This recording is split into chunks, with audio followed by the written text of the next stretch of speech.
Black girl told to switch seats. Flight crew freezes when they hear her last name. The flight attendant's face transforms from professional courtesy to stunned disbelief in the span of a heartbeat. Her clipboard clatters to the floor of the Boeing 737, the passenger manifest now splayed across the aisle carpet. The 11-year-old black girl, Zora, sits perfectly still, her chin raised slightly, unaware of the shock wave her simple answer has just sent through the cabin. Behind her, the white businessman who demanded she be removed from first class goes silent mid-sentence. The chief flight attendant, Marion Delaney, a 30-year veteran of the skies, reaches for the intercom phone with trembling fingers. "Captain, we need you in the cabin immediately," she says, her voice barely audible over the ambient hum of the engines. "It's regarding the seating issue in first class." Her eyes never leave the child's face as she whispers, "Sir, the passenger's last name is Rockefeller." Zora Eleanor Rockefeller. The cabin falls into a hush so profound that the soft whoosh of the air circulation system sounds thunderous by comparison.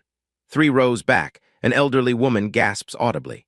The businessman who moments ago had been insisting this child couldn't possibly belong in seat 2A now tugs nervously at his collar.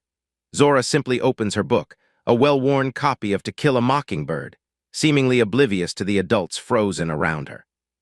But to understand how we got here, how an ordinary Tuesday flight from Philadelphia to Chicago became the backdrop for a confrontation that would change the lives of everyone involved, we need to go back to where it all began, just 2 hours earlier at Philadelphia International Airport, when a grieving father made a desperate decision that would set these extraordinary events in motion. If you're watching this story unfold, make sure to subscribe now so you don't miss what happens next in this incredible true story. The Philadelphia International Airport bustles with the controlled chaos typical of a Tuesday morning. Terminal F hums with activity, business travelers clutching coffee cups, families corralling excited children, and airline staff navigating the human traffic with practiced efficiency.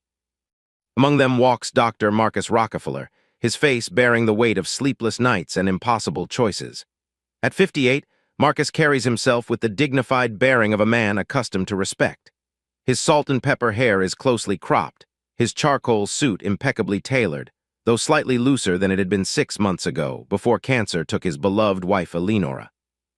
Now, as he guides his daughter Zora through the terminal, his hand rests gently on her shoulder, both guiding and drawing strength from her presence. "You have your book?" he asks, his deep voice carrying the refined cadence of his New England boarding school education, though his roots trace back to the historically black neighborhoods of Philadelphia's West Side. Zora pats her vintage leather satchel, a gift from her mother on her 10th birthday last year. "Yes, Daddy." "And my journal and my colored pencils and the sandwich you made." Marcus smiles, the gesture not quite reaching his tired eyes. "Good girl, now remember I'll be right behind you on the next flight. Your Aunt Josephine will meet you at O'Hare." He doesn't mention that his delay is due to a critical meeting with his oncologist, a conversation he's not ready to share with his daughter. Not yet. The gate agent's voice breaks through the terminal noise. American Airlines Flight 1857 to Chicago O'Hare is now boarding first class and priority passengers. "That's you, sweetheart," Marcus says, producing her boarding pass. "First class, just like Mom always insisted on." Zora's eyes cloud briefly at the mention of her mother. "She said life's too short for middle seats." "That she did." Marcus kneels, bringing himself eye level with his daughter. Despite her youth, Zora's eyes hold a wisdom beyond her years, perceptive, assessing, so like Eleanor's it sometimes steals his breath. "Now, what's our rule for flying alone?" Zora recites from memory. "Be polite, be observant, be myself, and remember that I am a Rockefeller, which means I have a responsibility to conduct myself with dignity."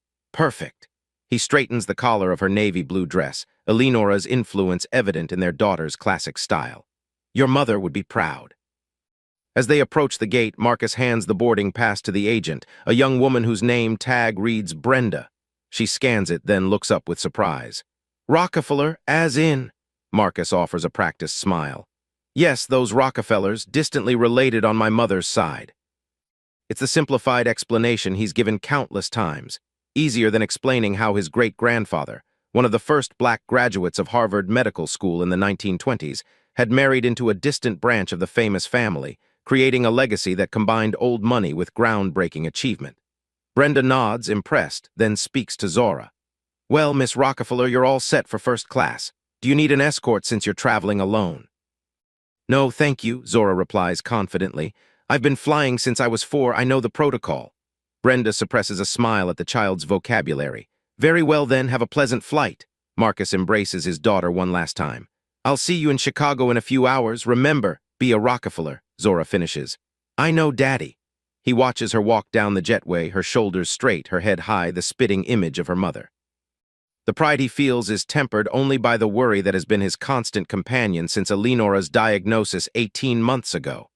Now, with his own health in question, that worry has grown into something bordering on fear. His phone vibrates, a reminder of his upcoming doctor's appointment.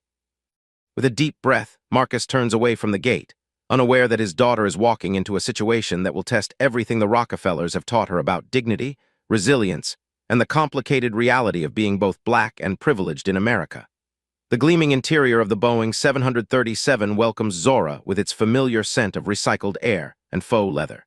She navigates the first-class cabin with practiced ease, finding her window seat in the second row. Setting her satchel on the floor, she slides into 2A, immediately fastening her seatbelt and adjusting the air vent above, routines ingrained through dozens of flights with her parents.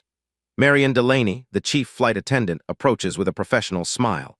In her mid-50s, Marion has seen it all during her 3 decades in the sky, from medical emergencies to marriage proposals. Her ash-blonde hair is pulled back in a neat bun, her uniform crisp despite the early hour. Good morning, young lady, she says, noting the empty seat beside Zora. Are you traveling alone today? Yes, ma'am, Zora replies. My father will be on the next flight to Chicago. Marion nods, making a mental note. Well, I'm Marion, and I'll be taking care of you today. Would you like some orange juice or water before takeoff? Orange juice, please, no ice. As Marion moves to the galley, Zora pulls out To Kill a Mockingbird from her satchel. The book had been her mother's favorite, and though some passages still challenge her, she finds comfort in the familiar words. She traces the inside cover inscription. To my Zora, may you always find the courage to stand for what's right. All my love, Mom. The first-class cabin gradually fills. A silver-haired couple takes the seats across the aisle, offering Zora friendly smiles. Behind her, 2 middle-aged women discuss a pharmaceutical conference in Chicago. The atmosphere is calm, orderly, until Harrison Whitfield boards the plane. Harrison strides down the aisle with the confidence of a man who flies first class weekly. At 42, he's at the peak of his career as a senior investment banker, a fact evident in his tailored suit, Italian leather briefcase, and the barely concealed impatience in his expression as he waits for an elderly passenger to store her bag in the overhead bin. Checking his boarding pass, Harrison approaches row 2, already reaching for his AirPods. He stops abruptly when he sees Zora in the window seat. His eyes flick to the seat number, then to his boarding pass, confirming he has the aisle seat beside her. Good morning, Zora says politely, glancing up from her book. Harrison gives a distracted nod, stowing his briefcase and settling into 2B. He pulls out his phone, sending a final email before flight mode becomes mandatory. As he types, he occasionally glances sideways at Zora, a frown gradually forming between his brows. When Marion returns with Zora's orange juice, Harrison signals her with a discreet gesture. Excuse me, he says in a lowered voice. I think there might be a seating mix-up. Marion raises an eyebrow. Sir. Harrison leans closer, lowering his voice further. Is there another seat available in first class? Perhaps there's been a mistake with the unaccompanied minor placement. Zora, though appearing absorbed in her book, catches every word. It's not the first time she's encountered this particular assumption, that her presence in first class must be an error. Marion's professional mask remains firmly in place. Sir, there's no mistake. All passengers are in their assigned seats. I see, Harrison replies, his tone suggesting he sees nothing of the sort. It's just unusual to have a child traveling alone in first class. I have important work to complete during this flight, and I'd prefer a more suitable seating arrangement. Marion's smile tightens almost imperceptibly. I'm afraid we're fully booked today, sir. Perhaps you'd like to use our noise-canceling headphones. As she walks away, Harrison shifts uncomfortably in his seat, casting another glance at Zora. She continues reading, her expression neutral, though a subtle tension has crept into her small shoulders. Remaining passengers board, the cabin doors close, and the standard safety demonstration begins. Through it all, Zora feels Harrison's growing agitation beside her. When the plane begins to taxi, he finally speaks directly to her. School field trip, he asks, his tone suggesting this must be her first time in first class. Zora places her bookmark carefully between pages. No, sir, I'm visiting my aunt in Chicago. And your parents let you fly first class by yourself? That's generous. The word carries a hint of judgment. My mother always said life's too short for middle seats, Zora replies, echoing her earlier words to her father. Something about saying it aloud makes her throat tight. She swallows hard and returns to her book. Harrison falls silent, but as the plane accelerates down the runway, his discomfort seems to grow. Once they reach cruising altitude and the seatbelt sign dims, he signals for Marion again. "Excuse me," he says when she approaches. "I need to speak with the purser or the head flight attendant." Marion's smile remains unwavering. "I am the chief flight attendant, sir. How can I help you?" Harrison lowers his voice to what he believes is a whisper, though in the confined space of the cabin his words carry clearly. "I've paid over $800 for this seat, and I need to work during this flight. I don't think it's appropriate to have an unaccompanied minor in first class. Surely there must be some policy about this." Marion's expression cools several degrees. "Sir, all of our passengers have paid for their seats, and our policies regarding unaccompanied minors are quite clear. This young lady is permitted to fly in any cabin class for which a ticket has been purchased." Zora keeps her eyes fixed on her book, though she hasn't turned a page since the conversation began. Around them, other first-class passengers are starting to take notice of the discussion. Harrison's voice rises slightly. "This is ridiculous. I'm a Platinum Executive member. I fly this route every week. Can I at least see the passenger manifest to confirm she's supposed to be here?" The silver-haired woman across the aisle leans forward. "Young man," she says, her voice carrying the gentle lilt of the South, "is there a problem with having this child seated near you? She seems perfectly well-behaved to me." Harrison flushes. "This isn't about behavior, ma'am. It's about appropriate placement." "Surely you understand that first class isn't typically—" "Isn't typically what?" The woman's husband interjects, his bushy eyebrows drawing together. The tension in the cabin has shifted palpably. What began as one man's complaint has now drawn the attention of nearly everyone in first class. Marion glances at Zora, who sits perfectly still, her book open but unread, her expression carefully composed. It's at this moment that Harrison makes a critical error in judgment. Leaning toward Marion, he whispers, "Look, we both know she doesn't belong here. Just find her another seat." The words hang in the air, laden with implications that extend far beyond seating arrangements. Marion's professional demeanor cracks slightly, revealing a flash of genuine anger beneath. "Sir, I need you to clarify what exactly you mean by that statement." Harrison realizes too late the corner he's backed himself into. "I simply meant that children typically fly in economy, especially when traveling alone." "I see." Marion's tone could freeze water. "Well, sir, all of our passengers are in their assigned seats. Now would you like to order a beverage, or shall I continue with my service?" Frustrated and increasingly aware of the disapproving glances from other passengers, Harrison subsides into a tense silence. Marion moves on, but the atmosphere in the cabin has changed. The silver-haired couple exchange knowing looks. The women behind Zora have paused their conversation, watching the situation unfold with interest. And Zora? She finally turns a page in her book, her movements deliberate and dignified. But those watching closely might notice how tightly she grips the worn cover, or the way she blinks a little too rapidly as she stares at words that have become merely shapes on a page. The flight continues in uneasy calm for approximately 20 minutes. Harrison works on his laptop, pointedly creating as much distance as possible between himself and Zora. She continues reading or pretending to read, her small frame rigid with the effort of appearing unaffected. When the meal service begins, Marion approaches their row first. "Miss, would you like the chicken parmesan or the beef tenderloin for lunch?" Before Zora can answer, Harrison interjects. "Excuse me, but does she even have a meal included?" "Usually children get a different menu, don't they?" Marion's patience visibly thins. "Sir, all first-class passengers receive the same meal options." "I'll have the chicken, please," Zora says quietly. "And for you, sir?" Marion asks, her tone notably cooler. "The beef," Harrison mutters, returning to his laptop. As Marion walks away, Harrison closes his computer with a snap. His frustration has been building, fueled by the perceived judgment from other passengers and what he views as the flight attendant's dismissive attitude. Making a decision, he unbuckles his seatbelt and stands. "Excuse me," he says to no one in particular. "I need to speak with someone in charge." He makes his way to the galley where Marion is preparing the meal trays. Their conversation is just out of earshot, but Zora can see Marion's posture stiffen. After a minute, Marion picks up the cabin phone, her expression grave. 3 minutes later, the captain emerges from the cockpit.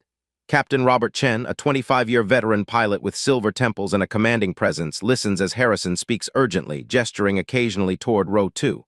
Captain Chen's expression remains neutral, but his eyes flick toward Zora several times during the conversation. Finally, he approaches her seat. "Hello there," he says kindly. "I'm Captain Chen." "What's your name?" "Zora Rockefeller, sir." she replies, her voice clear despite the anxiety evident in her eyes. The captain's eyebrows rise slightly. Rockefeller, that's quite a distinguished name. Are you traveling to Chicago by yourself today, Zora? Yes, sir. My father will be on the next flight. He had an important meeting. She doesn't mention it's with an oncologist. I see. Captain Chen nods thoughtfully. And how old are you, Zora? 11, sir. 12 in December. Captain Chen turns to Harrison, who has followed him back to the row. Mr. Whitfield, as I explained, our policy allows unaccompanied minors to fly in any cabin class. Miss Rockefeller has a valid ticket for Seat 2A, and there appears to be no issue with her traveling in first class. Harrison's frustration boils over. This is unacceptable. I've been a loyal customer for 15 years. I'm trying to prepare for a crucial meeting, and this arrangement is simply not conducive to a productive flight. Surely there must be someone else willing to switch seats. The silver-haired woman across the aisle speaks up again. Young man, I fail to see how this child's presence is preventing you from working. She's been nothing but quiet and well-mannered. Mrs. Abernathy, please, Captain Chen says gently. Let me handle this. He turns back to Harrison. Mr. Whitfield, all seats in first class are occupied, and we cannot compel another passenger to switch. If you're unable to work in your assigned seat, we can see if there's availability in economy, though I should warn you that we're flying at nearly full capacity today. Harrison's face flushes deep red. Economy? I paid for first class. As did Miss Rockefeller's family, Captain Chen replies evenly. The standoff continues for several tense seconds before Harrison makes another crucial misstep. This is ridiculous, he says loudly. I want to see her boarding pass. I want proof that she's supposed to be in first class. A murmur of disapproval ripples through the cabin. Captain Chen's expression hardens slightly. Mr. Whitfield, we don't demand to see other passengers' boarding passes once they've been seated. Well, maybe you should start, Harrison retorts. Because something isn't right here. Look at her and look at this cabin. One of these things doesn't belong. The cabin falls silent. The implication hangs heavy in the air. Captain Chen's voice when he speaks is quiet but firm. Mr. Whitfield, I need you to return to your seat immediately or we will have to take further action. Harrison stands his ground. I want to speak to your supervisor. I want this sorted out now. Robert, Marion says, approaching with the passenger manifest clipboard. Perhaps I can help clarify the situation. She looks at Zora. Miss, would you mind telling us your full name for the record? Zora sits up straighter, her chin lifting slightly in a gesture unconsciously mirroring her father's. Zora Alina Rockefeller, she says clearly. Marion flips through the manifest, finding the name. And that's when it happens, the moment when everything changes. The clipboard slips from her fingers, clattering to the floor. Papers scatter across the aisle. Captain, she says, her voice barely audible over the ambient hum of the engines. We need you in the cabin immediately. It's regarding the seating issue in first class. Her eyes never leave the child's face as she whispers, Sir, the passenger's last name is Rockefeller, Zora Alina Rockefeller. The cabin falls into a hush so profound that the soft whoosh of the air circulation system sounds thunderous by comparison. 3 rows back, an elderly woman gasps audibly. Harrison, who moments ago had been insisting this child couldn't possibly belong in seat 2A, now tugs nervously at his collar. Captain Chen recovers first. Miss Rockefeller, he says, a new note of deference in his voice. Please accept our apologies for this disturbance. We'll ensure you have a comfortable flight. Zora simply opens her book again, her well-worn copy of To Kill a Mockingbird, seemingly oblivious to the adults frozen around her. But inside, her heart pounds with a mixture of embarrassment, anger, and a sad recognition. It shouldn't take a famous last name for people to believe she belongs. Marion quickly gathers the fallen papers, her cheeks flushed with embarrassment. Harrison stands frozen, suddenly aware that the tables have dramatically turned. The other passengers watch with expressions ranging from shock to vindication, particularly the silver-haired Abernathys across the aisle. Captain Chen turns to Harrison, his voice low but carrying an unmistakable edge of authority. Mr. Whitfield, please return to your seat. We'll be serving lunch shortly. Harrison sinks into 2B, his earlier bravado entirely evaporated. The implications of what has just transpired are still dawning on him. He has just made a very public scene about the daughter of one of America's most historically wealthy and influential families. As Captain Chen returns to the cockpit and Marion resumes the meal service, a palpable shift has occurred in the cabin. Passengers who had been silent observers now cast sympathetic glances toward Zora and disapproving looks at Harrison. The silver-haired Mrs. Abernathy leans across the aisle. You're doing just fine, honey, she says softly to Zora. Don't you worry about a thing. Zora offers a small smile in return, but her thoughts are with her father. What would he say about what just happened? What would her mother have done? The weight of the Rockefeller name, A name that had just transformed her from unwelcome intruder to VIP in the blink of an eye, suddenly feels heavier than ever. As the meal service begins, no one notices the tears that briefly well in Zora's eyes before she blinks them away, returning to the world of Scout Finch and Atticus, a world where character, not names or appearances, determines a person's true worth. Lunch service proceeds in uncomfortable silence. Marion serves Zora's chicken parmesan with extra attention, adding a chocolate chip cookie for our special passenger. Harrison accepts his beef tenderloin without comment, his appetite clearly diminished by the humiliation still burning in his cheeks.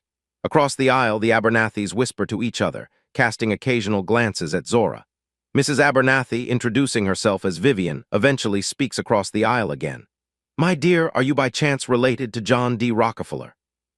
She asks, her southern accent wrapping around the words like honey. Zora, trained in the social graces by both her parents, closes her book and turns toward the older woman. "Yes, ma'am, distantly through my father's side of the family." Vivian nods appreciatively. "I thought as much. My grandfather used to speak of doing business with the Rockefellers back in the oil days." She casts a pointed glance at Harrison. "He always said you could tell a person's true character by how they treated others when they thought it didn't matter." Harrison stabs at his beef with more force than necessary, keeping his eyes fixed on his meal. Zora, sensing the woman's attempt to show support, offers a small smile. "My mother used to say something similar. She said privilege was like an invisible backpack. You might not notice you're wearing it, but you should be mindful of how much easier it makes your journey." Vivian's eyes widen slightly at the mature response. "Your mother sounds like a wise woman." "She was," Zora replies, the past tense hanging heavily between them. Understanding dawns in Vivian's kind eyes. "I'm so sorry, dear." For a moment, Zora's carefully maintained composure wavers. She looks down at her half-eaten meal, blinking rapidly. "Thank you." Harrison, despite his determination to remain detached from the conversation, can't help but overhear. A flicker of something, perhaps genuine remorse, crosses his features. Marion, passing through the cabin with the coffee service, pauses at their row. "Is everything to your satisfaction, Miss Rockefeller?" "Yes, thank you," Zora replies automatically. Marion lingers, clearly wanting to make amends for the earlier scene. "If there's anything special you'd like, anything at all, please don't hesitate to ask." The irony isn't lost on Zora. An hour ago, the same flight attendant had been professionally courteous, but nothing more. Now, the magic of the Rockefeller name has transformed her into an eager servant. It's a dynamic Zora has witnessed throughout her young life. The way doors swing open at the mention of her family name, the way adults who might otherwise dismiss a black child suddenly find her worthy of their attention. "Actually," Zora says, making a decision, "could I please speak with Captain Chen when he's not busy?" "I have a question about aviation." Marion blinks in surprise. "Of course, I'll let him know once we've finished the service." As Marion moves on, Harrison finally breaks his silence. "You don't need to do that." Zora turns to him, her expression carefully neutral. "Do what, sir?" "Speak to the captain if it's about what happened earlier." He struggles to find the right words. "I was out of line, I apologize." The apology hangs between them, its sincerity questionable given the circumstances. Would he be apologizing if he hadn't discovered she was a Rockefeller? They both know the answer. "Thank you for the apology," Zora says with the diplomacy her mother had instilled in her, neither accepting nor rejecting his words. Harrison shifts uncomfortably. "Look, I didn't mean to imply. That is, I wasn't suggesting. That I didn't belong in first class because I'm black." Zora finishes for him, her voice low but steady. Harrison blanches. "No, that's not. I was just surprised to see a child traveling alone in first class. It had nothing to do with." He trails off, unable to complete the sentence. "It's okay," Zora says, though they both know it isn't. "I'm used to it." Those 4 words, "I'm used to it," land with surprising weight. Harrison looks at her, really looks at her for the first time, seeing not just a Rockefeller, not just a black girl, but a child carrying a burden of awareness no 11-year-old should have to bear. "You shouldn't have to be," he says quietly, surprising himself with the admission. Zora regards him thoughtfully. "My mother said the same thing." A chime sounds, indicating the captain has switched on the fasten seatbelt sign. "Ladies and gentlemen," Marion announces, "Captain Chen has illuminated the seatbelt sign as we'll be experiencing some turbulence. Please return to your seats and ensure your seatbelts are securely fastened." As the plane begins to jostle slightly, Harrison notices Zora's knuckles whitening as she grips the armrests. Despite her worldly composure, she's still a child, and turbulence is apparently something that frightens her. Without thinking, Harrison offers, "It's just air pockets."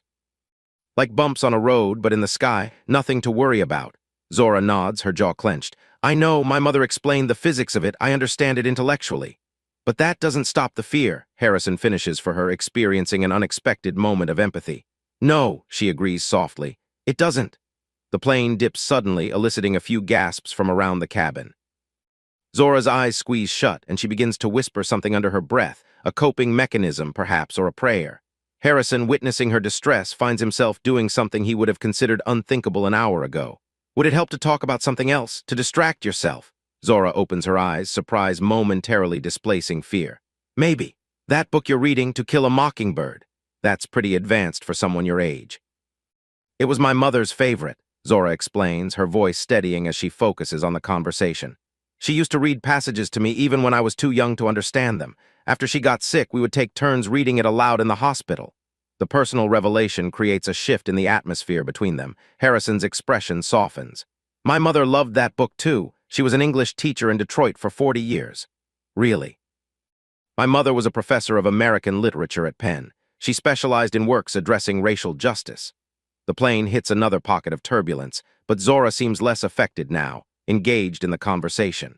Harrison notices the change and continues. What was your favorite part of the book so far? When Atticus says you never really understand a person until you consider things from their point of view, until you climb into their skin and walk around in it. Zora recites the line from memory, her voice taking on a rhythmic quality suggesting she's heard it many times. Harrison nods, recognition in his eyes. My mother quoted that line often, especially when I'd come home complaining about a teacher or classmate. Mine too, Zora says, a genuine smile briefly illuminating her face. The expression transforms her from poised young lady to simply a child, revealing the ordinary 11-year-old beneath the extraordinary circumstances. The moment is interrupted by Captain Chen's arrival. Having handed control to his co-pilot during the brief period of light turbulence, he's come to fulfill Zora's request to speak with him. Miss Rockefeller, he says warmly, Marion mentioned you had a question about aviation.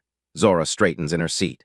Yes, Captain. I was wondering about the differential pressure systems in commercial aircraft and how they compare to those in private jets. My father and I usually fly private, but he says commercial airliners actually have superior stability in turbulence due to their size and engineering. Captain Chen's eyebrows rise, clearly impressed by the technical nature of the question. Your father is absolutely correct. Would you like me to explain how that works? As the captain launches into an explanation of aircraft engineering that would challenge many adults' comprehension, Harrison observes Zora's attentive expression, her occasional insightful questions, and the easy way she absorbs complex information. He's forced to confront his own assumptions that had led him to dismiss this child based on appearance alone, never considering the mind behind those observant eyes. By the time Captain Chen returns to the cockpit, the atmosphere between Zora and Harrison has fundamentally changed. The turbulence has passed, both literally and figuratively. Your parents must be very proud of you, Harrison says, the words an olive branch of sorts. Zora's expression clouds. My father is my mother. She hesitates, then decides to share the truth. My mother died 6 months ago, cancer. Harrison's face falls. I'm very sorry to hear that, truly. Thank you, Zora replies, the response automatic from months of receiving condolences.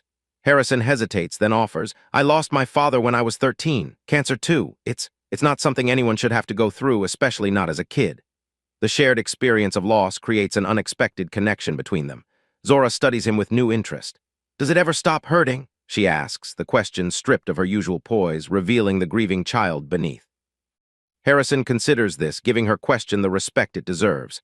No, he says finally, but it changes. The sharp pain becomes something you carry with you, sometimes heavy, sometimes lighter. My mother says grief is just love with nowhere to go. Zora absorbs this, nodding slowly. That makes sense. After a moment, she adds, my dad has cancer now too. That's why he's not on this flight. He had a doctor's appointment he didn't want me to know about, but I found the appointment card in his wallet when he asked me to get his credit card last week. The revelation hangs between them, weighty and raw. Harrison finds himself speechless, confronted with the reality that this composed, intelligent child might soon face even more loss. I'm sorry, he says finally, knowing the inadequacy of the words. That's incredibly difficult. Zora shrugs with forced casualness. That's why I'm going to my aunt's in Chicago. Dad thinks I don't know, but they're discussing treatment options and whether I should stay with her if he needs to be hospitalized. Harrison struggles to reconcile the poised child before him with the magnitude of what she's facing. You seem to be handling it with remarkable strength.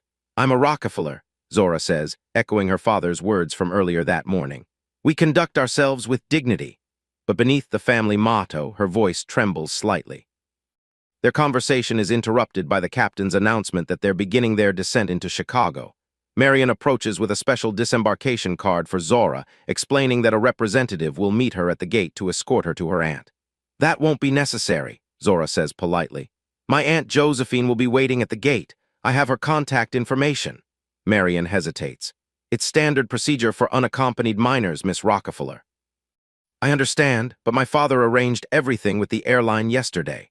I'm to proceed directly to the gate where my aunt will be waiting with identification.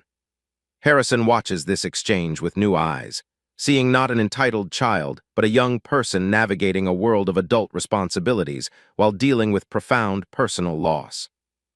As the plane begins its final approach to O'Hare, Zora returns to kill a mockingbird to her satchel and ensures her seat is in the upright position, all the routines of a seasoned traveler. Harrison finds himself wondering about her life, about the weight of the Rockefeller name on those small shoulders, about the complexity of being both privileged and marginalized in different contexts. Zora, he says as the plane's wheels touch down on the runway, I want to apologize again, sincerely this time. Not because of your last name, but because I made assumptions I had no right to make. I judged you without knowing the first thing about you, and that was wrong. Zora considers him for a long moment. My mother used to say that growth begins when we confront our own biases. She said it's not about never making mistakes. It's about what we do after we recognize them. The wisdom in her words, her mother's words, carried forward through her daughter, strikes Harrison deeply. Your mother sounds like she was an extraordinary woman. She was, Zora agrees, a bittersweet smile touching her lips. The most extraordinary person I've ever known. As the plane taxis to the gate, the other first-class passengers begin gathering their belongings. Several, including the Abernathys, cast approving glances at Zora and coolly dismissive looks at Harrison. The story of what transpired has clearly spread throughout the cabin. When the seatbelt sign finally dims, Zora stands, retrieving her satchel. Harrison rises as well, collecting his briefcase from the overhead bin. There's an awkward moment as they prepare to part ways, two strangers who have shared an unexpectedly profound interaction. I hope everything goes well with your father, Harrison says quietly so others can't hear. And I'm glad we had the chance to talk. Zora nods. Thank you, Mr. Whitfield. I hope your meeting in Chicago is successful. As passengers begin to disembark, Marion appears at their row. Miss Rockefeller, would you like to deplane first? We're happy to make an exception. Before Zora can respond, the silver-haired Mr. Abernathy speaks up from across the aisle. Young lady, I believe these are yours. He holds out a small leather case. You dropped them earlier during the discussion. Zora accepts the case, recognizing her mother's reading glasses, a keepsake she carries but doesn't actually use. Thank you, sir. They were my mother's, Mr. Abernathy nods solemnly. I thought they might be important. You take care now. As Zora turns to leave, Harrison makes a split-second decision. Marion, he says, I'd like to speak with whoever is in charge of customer relations for this flight. Marion's expression turns wary. Sir, if you're planning to file a complaint. Not a complaint, Harrison interrupts. I'd like to upgrade Miss Rockefeller to first class on her return flight to Philadelphia, whenever that may be, anonymously, and I'd like to cover any related fees for changes to her itinerary should they become necessary due to her father's situation. Surprise registers on both Marion's and Zora's faces. That's very generous, sir, Marion says cautiously. It's the least I can do, Harrison replies. Then to Zora, consider it a small step toward growth. Zora studies him with those perceptive eyes that seem to see far more than an 11-year-old should. Thank you, Mr. Whitfield. My mother would have appreciated the gesture. With that, she turns and walks confidently toward the exit, her head held high, the Rockefeller name both a burden and a shield as she navigates a world that judges first and asks questions later. Harrison watches her go, a profound sense of humility settling over him.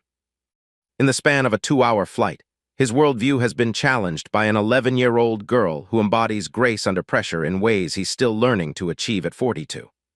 As he finally exits the plane, nodding goodbye to the flight crew, Harrison realizes that the important meeting he was so concerned about preparing for during the flight now seems somehow less significant.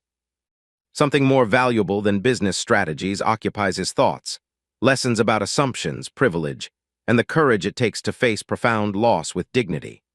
And somewhere in O'Hare's crowded terminal, Zora Rockefeller reunites with her aunt, carrying with her not just the legacy of a famous name, but the wisdom of a mother whose teachings continue to touch lives even after she's gone. If you've been moved by this story about hidden struggles, privilege, and the power of human connection, please take a moment to subscribe and share where you're watching from in the comments. Every subscription helps us bring more meaningful stories like Zora's to light. Chicago's O'Hare International Airport pulses with midday activity as passengers from American Airlines Flight 1857 disperse into the terminal. Zora moves against the human current, her eyes scanning the waiting area for her aunt. The weight of the morning's events sits heavily on her small shoulders, competing with her worry about her father and the grief that never truly leaves. Aunt Josephine stands near a coffee kiosk, elegant as always in a tailored pantsuit, her braided updo showing subtle threads of silver among the black. At 53, she carries herself with the same dignified bearing as her brother Marcus, a family trait that transcends genetics, instilled through generations of Rockefellers who navigated America's complex racial landscape while carrying the weight of both privilege and prejudice. When she spots Zora, Josephine's reserved expression melts into a warm smile. She opens her arms, and Zora walks into them, allowing herself a moment of childlike vulnerability that she'd suppressed throughout the flight. "There's my brilliant niece," Josephine says, her voice carrying the same cultured tones as her brother's, though with a warmer cadence. "How was the flight, sweetheart?" Zora pulls back, composing herself. "It was educational, Auntie Jo." Something in her tone causes Josephine to study her more carefully. "Educational, that sounds like a story worth hearing." "Later," Zora says, glancing around the busy terminal. "Is Dad's doctor appointment over? Has he called?" A flicker of concern crosses Josephine's face. "How did you—" "Never mind. Your father's appointment ran long, but he called just before your plane landed. He'll fill us in when he arrives tonight." She doesn't mention that Marcus had sounded strained, his voice carrying the weight of news he wasn't ready to share.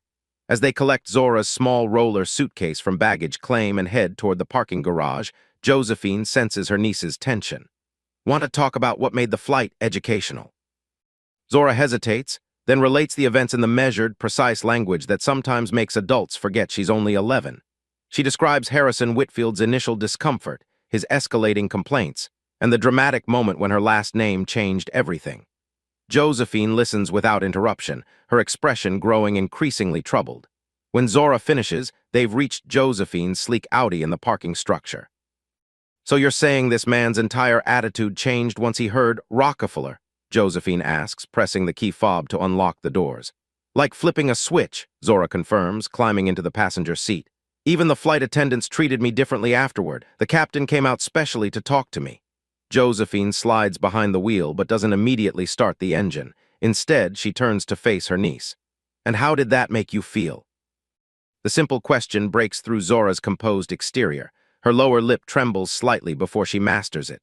Like I only matter when they know who my family is. Like being black is only acceptable if you're also rich and important."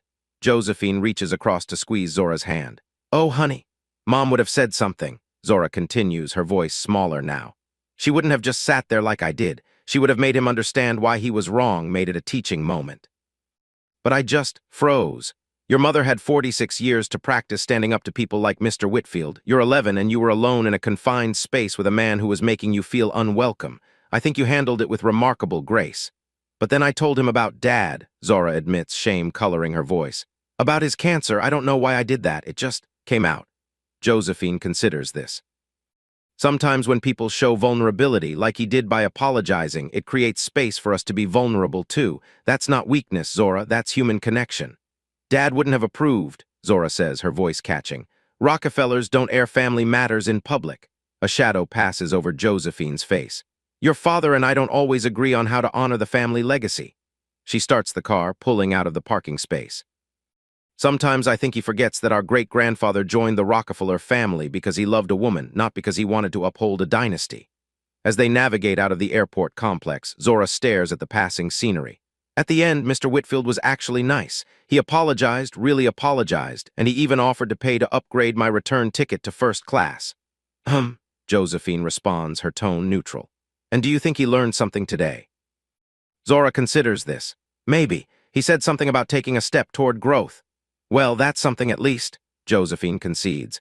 "Though I wish people didn't need to discover you're a Rockefeller to treat you with basic human dignity." The drive to Josephine's elegant brownstone in Chicago's Hyde Park neighborhood takes them past the University of Chicago, where Josephine serves as the dean of the Harris School of Public Policy. Unlike her brother, who followed the family tradition of medicine, Josephine had pursued a career examining the systems that create and perpetuate inequality, work that sometimes put her at odds with certain branches of the Rockefeller family who preferred philanthropy over systemic change. As they pull into the private parking area behind her home, Josephine's phone chimes with a text message. She checks it quickly, her expression softening. "Your father's flight is confirmed for 7:30 tonight. I'll pick him up while Mrs. Carter stays with you." Zora nods, familiar with Mrs. Carter, the housekeeper who has worked for Josephine for over a decade. As they enter the house through the garden door, the scent of fresh-baked cookies envelops them, Mrs. Carter's signature welcome. The elderly woman emerges from the kitchen, wiping flour-covered hands on her apron. In her 70s, with silver-streaked dark hair and deep laugh lines around her eyes, Mrs. Carter has been a fixture in Zora's visits to Chicago since infancy. "There's my favorite young lady," she says warmly. "How was your flight?" Before Zora can answer, Josephine interjects smoothly. "Tiring, I imagine. Why don't you show Zora up to her room, Catherine? I need to make a few calls before my afternoon meeting." Mrs. Carter nods, understanding the unspoken message. "Come along, child. I put fresh flowers in your room, and there's a plate of chocolate chip cookies with your name on it." As Zora follows Mrs. Carter up the elegant staircase, Josephine retreats to her home office. Once the door closes behind her, she sinks into her leather chair, the professional mask slipping to reveal deep concern. She picks up her phone and dials her brother. Marcus answers on the second ring, his voice tight with exhaustion. "Joe, how bad is it?" she asks without preamble. A heavy sigh fills the line. "Stage 3, it spread to the lymph nodes." Josephine closes her eyes briefly. "Treatment options: aggressive chemotherapy, possibly surgery. The oncologist is recommending I start next week." He pauses. "I haven't told Zora yet." "She knows something's wrong, Marcus. She found your appointment card." Silence stretches between them. Finally, Marcus asks, "How was her flight?" "No issues." Josephine hesitates, weighing whether to burden her brother with the incident. "There was a situation with another passenger. Nothing Zora couldn't handle, but it was about race until they heard her last name." Marcus's sigh is heavy with familiar resignation. "The Rockefeller Shield." "Exactly." Josephine runs a hand over her braids. "Marcus, we need to talk about arrangements for Zora while you're undergoing treatment." "I know," he admits. "That's part of why I wanted her to visit now, to see how she adapts to your home, your schedule. She's always welcome here, you know that, but she'll need stability, routine. My travel schedule can be adjusted," Marcus interrupts. "Joe, there's no one else I trust with my daughter, especially now with Eleanor gone," his voice catches. "Zora needs a strong black woman in her life, someone who understands both worlds she inhabits." The responsibility settles on Josephine's shoulders, weighty but not unwelcome. "We'll figure it out," she promises, "together as we always have." After they hang up, Josephine sits motionless, absorbing the reality of her brother's diagnosis and what it means for Zora's future. At 11, the girl has already lost her mother.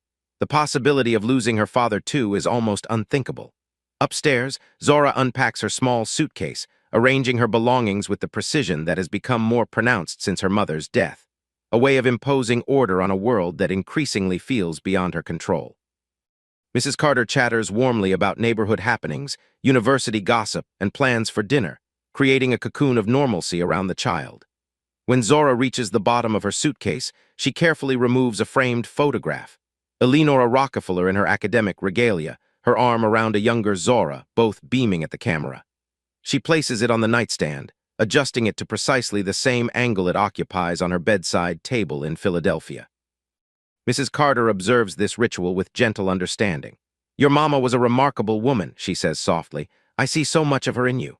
Zora traces her mother's face in the photograph. "Everyone says that, because it's true." Mrs. Carter sits on the edge of the bed. "Not just your looks, though. You have her eyes for certain. You have her way of seeing through people, of standing tall even when folks try to make you feel small."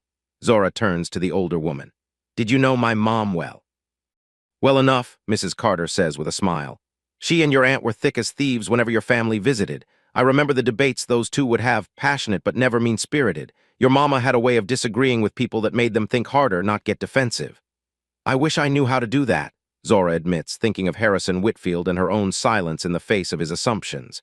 Mrs. Carter studies her. "Something happened on that flight, didn't it?" Zora hesitates, then nods.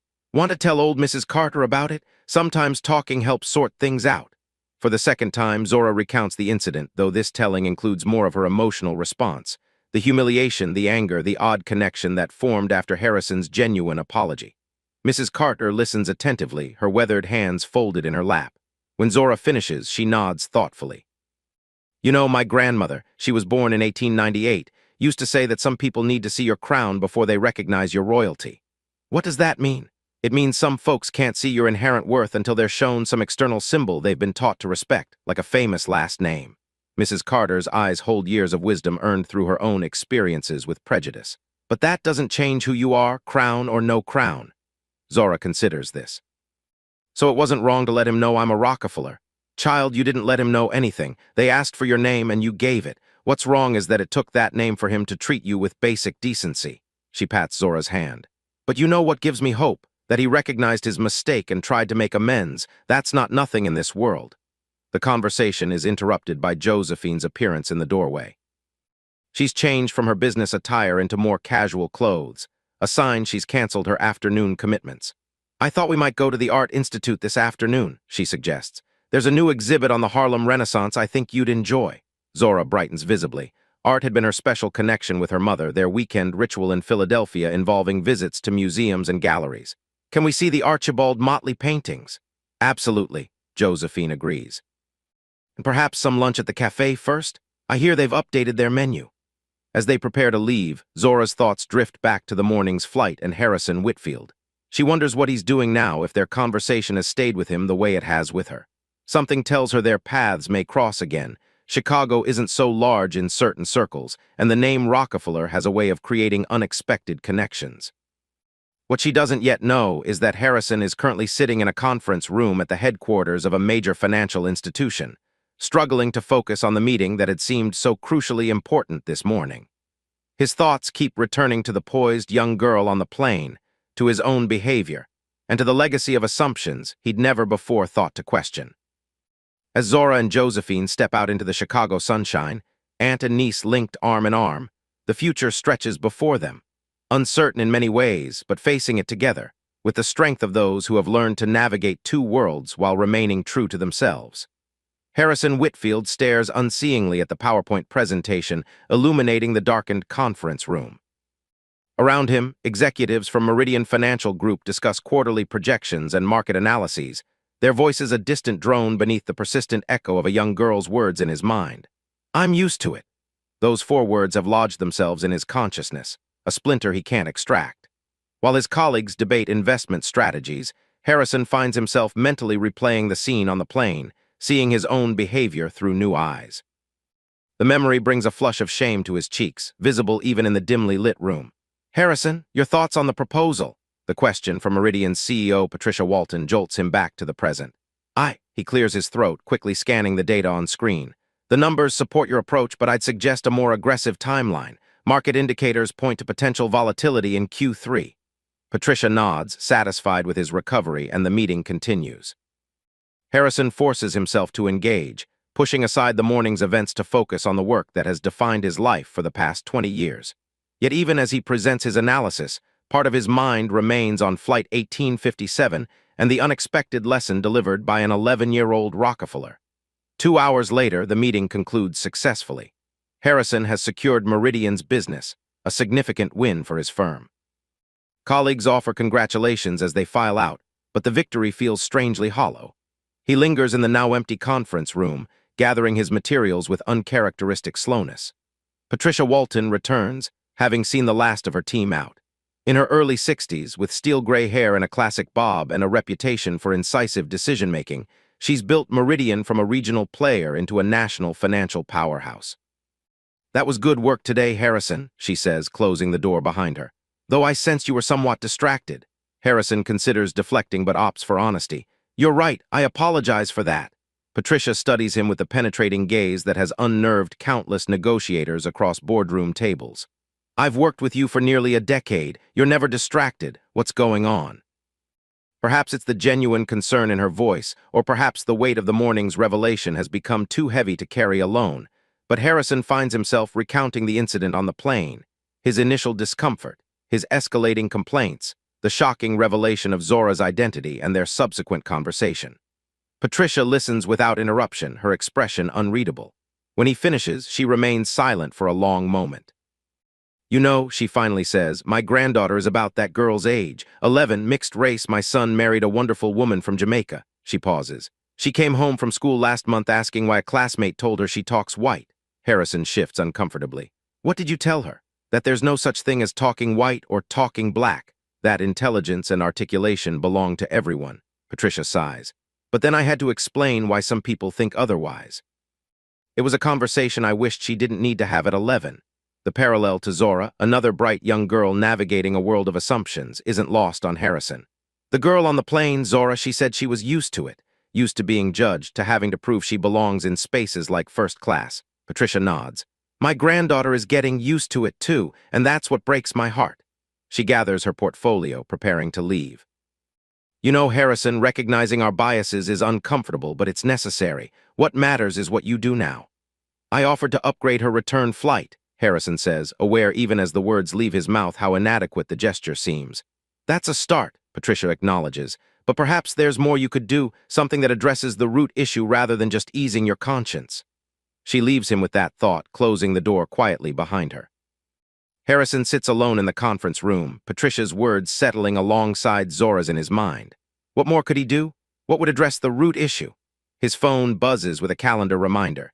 Dinner with his mother, Eleanor Whitfield, at her home in Chicago's Gold Coast neighborhood.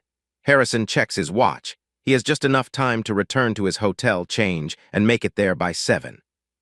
Across town, Zora and Josephine wander through the Art Institute's galleries, pausing before Archibald Motley's vibrant depictions of black life in 1920s Chicago.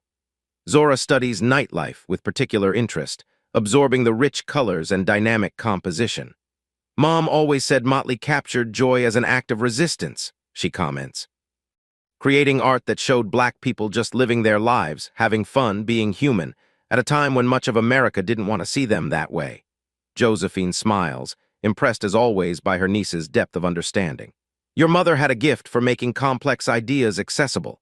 It's what made her such an extraordinary teacher. They move on to a new exhibition exploring the intersection of art and social justice. As they examine a powerful installation addressing racial bias in American institutions, Josephine observes Zora's intense focus. What are you thinking, sweetheart? Zora doesn't immediately answer, her eyes still on the artwork. I'm thinking about Mr. Whitfield from the plane, about how he couldn't see me until he heard my last name.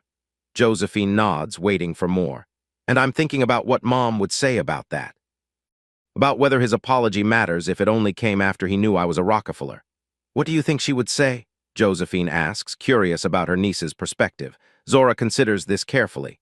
I think she would say that growth has to start somewhere, that his recognition of his mistake matters even if it came for the wrong reasons at first. She pauses. But I also think she'd say that one apology doesn't fix the bigger problem. The bigger problem being that some people still look at black kids and automatically think we don't belong in certain spaces. Zora's voice is matter-of-fact, without self-pity. That we have to constantly prove ourselves worthy of being there. Josephine feels a surge of pride mingled with sadness, pride in Zora's insight, sadness that she needs such awareness at her age. Your mother would be so proud of the young woman you're becoming. Zora's eyes fill with sudden tears. She blinks them back, but not before Josephine notices. Miss her so much, Auntie Jo, especially now with Dad sick. Josephine wraps an arm around her niece's shoulders. I know, sweetie, I miss her too. She hesitates, then adds gently, your father will be here tonight. I think he has some things he wants to discuss with you. Zora nods, her expression suggesting she's prepared for difficult news. I know about the cancer. I found his appointment card. Of course you did, Josephine says with a soft laugh. You've always been too observant for your own good. Just like your mother. They complete their tour of the exhibition in comfortable silence, each processing their thoughts about the evening ahead. As they prepare to leave, Zora spots a flyer for an upcoming lecture series titled Art as Witness, Visualizing Social Justice. The featured speaker's name catches her attention. Eleanor Whitfield, Professor Emerita, University of Chicago, she reads aloud. Whitfield, like the man on the plane. Josephine examines the flyer. Possibly, it's not an uncommon name. Zora studies the photograph, an elegant black woman in her 70s with intelligent eyes and a warm smile. He mentioned his mother was an English teacher who loved To Kill a Mockingbird. Do you know her? Eleanor Whitfield? By reputation only, she's quite renowned in academic circles, pioneered several educational initiatives for underserved communities in Chicago, retired now but still active in various causes. Josephine raises an eyebrow. Why do you ask? Zora shrugs, but the curiosity in her eyes is unmistakable. Just wondering if that's where he got his first name, Harrison, like Atticus's first name in the book. Josephine blinks, surprised by the connection. You might be right. That would be quite the coincidence. As they exit the museum into the late afternoon sunshine, Zora's mind works through this new information, fitting it into the puzzle of Harrison Whitfield, a man whose behavior had so distressed her, but whose subsequent words had suggested depth she hadn't initially perceived. Across the city, Harrison arrives at his mother's elegant townhouse. Eleanor Whitfield greets him with a warm embrace, her slender frame still vibrant with energy despite her 73 years. The home reflects her lifetime of academic achievement and cultural appreciation. Walls lined with bookcases, African art displayed alongside framed photographs of family and former students. Over dinner, her famous roast chicken with rosemary potatoes, Harrison finds himself uncharacteristically quiet. Eleanor, who raised him alone after his father's death, knows her son too well to ignore the signs. Something's troubling you, she observes, refilling his water glass. Is it the Meridian account? I thought that was going well. The account is fine, Harrison assures her. We closed the deal today. Then what is it? You've barely touched your food and you haven't mentioned work once, which is unlike you. Harrison sets down his fork, meeting his mother's concerned gaze. I did something today that I'm not proud of, something that made me question certain assumptions I've apparently been carrying. Eleanor's expression softens. Tell me. For the second time that day, Harrison recounts the incident on the plane. This telling is more vulnerable, more self-critical, including details of his initial discomfort and the shame he felt afterward. When he mentions Zora's name, Rockefeller, Eleanor's eyebrows rise slightly, but she doesn't interrupt. After I realized who she was, Harrison continues, I felt horrible, but what bothers me most is wondering if I would have felt that way if she hadn't been a Rockefeller. If she'd just been any black child traveling alone. Eleanor considers this, her expression thoughtful. And what do you think the answer is? Harrison's shoulders slump. I'd like to say yes, that I would have recognized my bias regardless, but I'm not sure that's true. The fact that you're asking the question suggests growth, Eleanor offers. Many people go their entire lives without examining their assumptions. She quoted To Kill a Mockingbird to me, Harrison says with a rueful smile. About walking in someone else's skin to understand their perspective. Said her mother used to quote it to her, just like you did with me. A shadow passes over Eleanor's face. And yet here we are decades later, still having to learn the same lessons. She sets her napkin aside. You know, Harrison, when I was teaching in Detroit's public schools in the 1970s, I had students just like this Zora, brilliant black children who had to be twice as good to be considered half as worthy. I watched them develop the same protective armor this girl seems to have. She carries herself like someone much older, Harrison acknowledges, especially when she talked about her mother's death and her father's illness. Eleanor's expression softens. Cancer, you said, that poor child. She's quiet for a moment, perhaps remembering her own husband's battle with the disease, the way it had forced her young son to grow up too quickly. What are you going to do now, Harrison? What do you mean? Mean, how will this experience change you? Will it be a momentary discomfort that fades with time, or will you allow it to transform something fundamental in how you move through the world? The question hangs between them, weighty with implication.